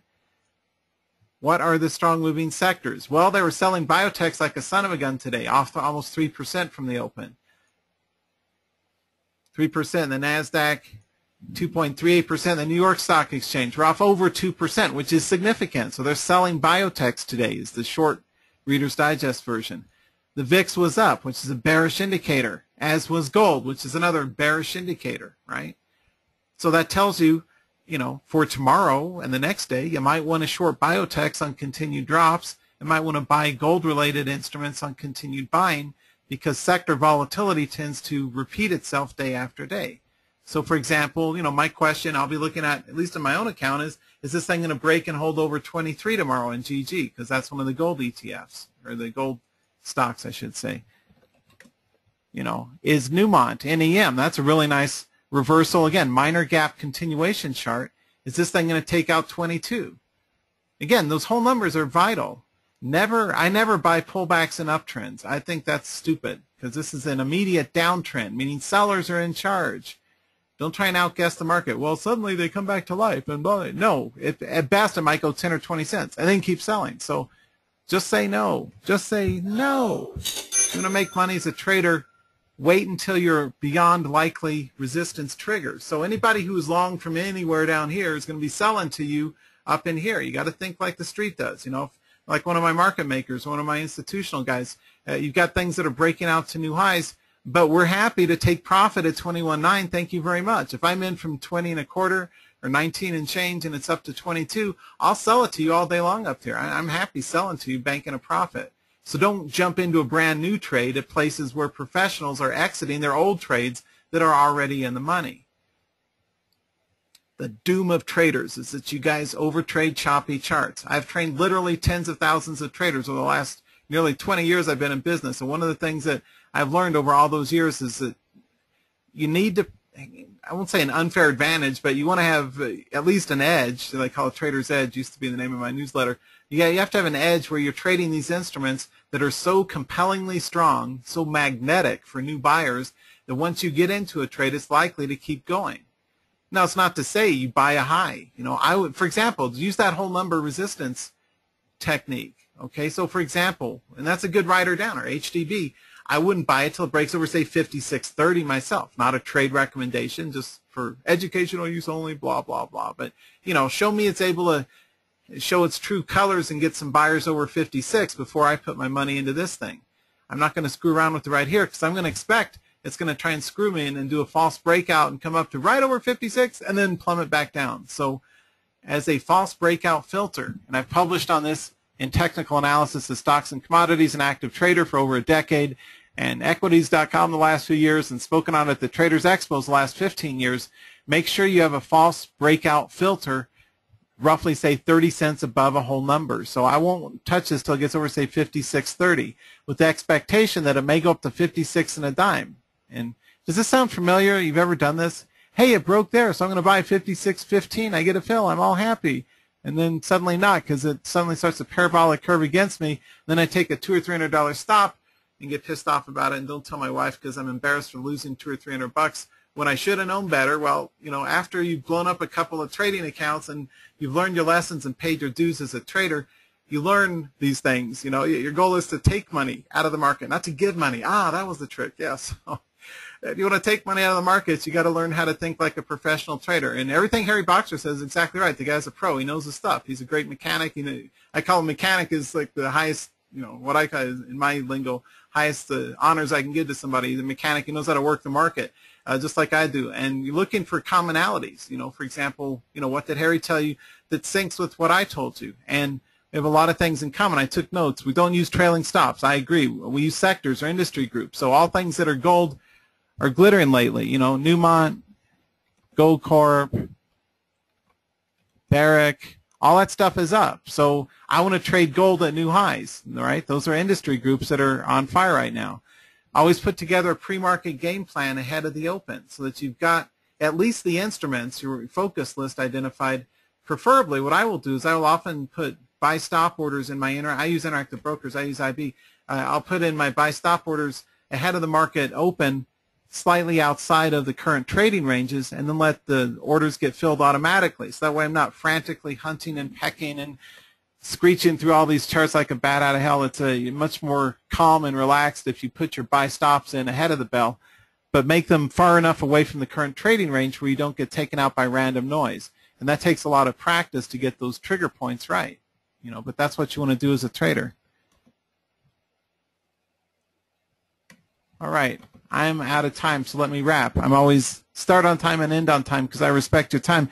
On Twitter, wow, tweet this, baby. Boom, from 40 to 37, 3-point drop. Keep an eye on the bear ETFs and gold, right? If the market continues to plow down, you want to go long in these bear ETFs, the inverse ETFs like these, UVXY, TVIX, ERY, TZA, those things that go up when the market goes down. I'm Ken Calhoun, Day Trading University. I wanted to thank you all for being here. If you want to learn more from me, join my free Saturday with webcam video. I didn't do that tonight because I didn't feel like it, but I'm just really completely honest. But on Saturday mornings, I get all gussied up, put on my business shirt, and give you guys a good 20-minute blaze through of key S&R levels and the S&P, hot stocks, E-minis, ETFs, and Forex for the week ahead. And you can get on board with that. No cost. That just goes to GoToWebinar link for my Saturday free Trading Week Ahead event. So hope to see you there. Thank you so much for being here. I appreciate it. It's great to see on behalf of Harry Boxer and myself, 864 of you registered for tonight. So thanks for making this a really popular event. And we'll see you guys in upcoming events as well. Thanks so much for being here. So again, Harry's offer is there at thetechtrader.com/signup/DVD. You guys should try that. He's one of the good guys. You have my word on that. I don't work with all those stupid internet marketer, wannabe, lame, crummy, only been in business 3 or 4 year BS con artists who are all flashy, glitzy websites that aren't any good. There's a bunch of them out there. Stay away from them. Only learn from good people, you know, like Harry Boxer, my colleague Steve Nissen, or Peter Bain, or Tony Turner, or Van Tharp, or Price Headley, or Adrian Manns, or, you know, some of the people that are well-known, well-respected, and know their stuff, right? Learn from a core group of people with genuine expertise. And it takes a while, you know, to tell the difference between the two. See if what they teach you for free, like in these events, actually works out most of the time. I'm sure you'll be pleasantly surprised or pleased with the performance of what I've taught you tonight if you go test it out in your own trades, and hope to see you in our event. So on behalf of Harry Boxer and myself, Ken Calhoun, we wanted to thank you so much for being here. It's been great seeing such a huge turnout, right? A good start to a new year. Make this year different, right? Make this year the year where you turn things around. So with that, let's go ahead and wrap up tonight. I will get the video of both last week and tonight up on my YouTube channel. It's at YouTube Trading Television. You can subscribe if you want. We've got hundreds of subscribers in, over 100,000 views on the videos and everything. But I'll get the video of both events kind of compiled into one 2-hour video up there with it a day or two. And I will send the WMV video download link to you as well. So thanks so much for being here. And I'll see you guys next time. Bye-bye.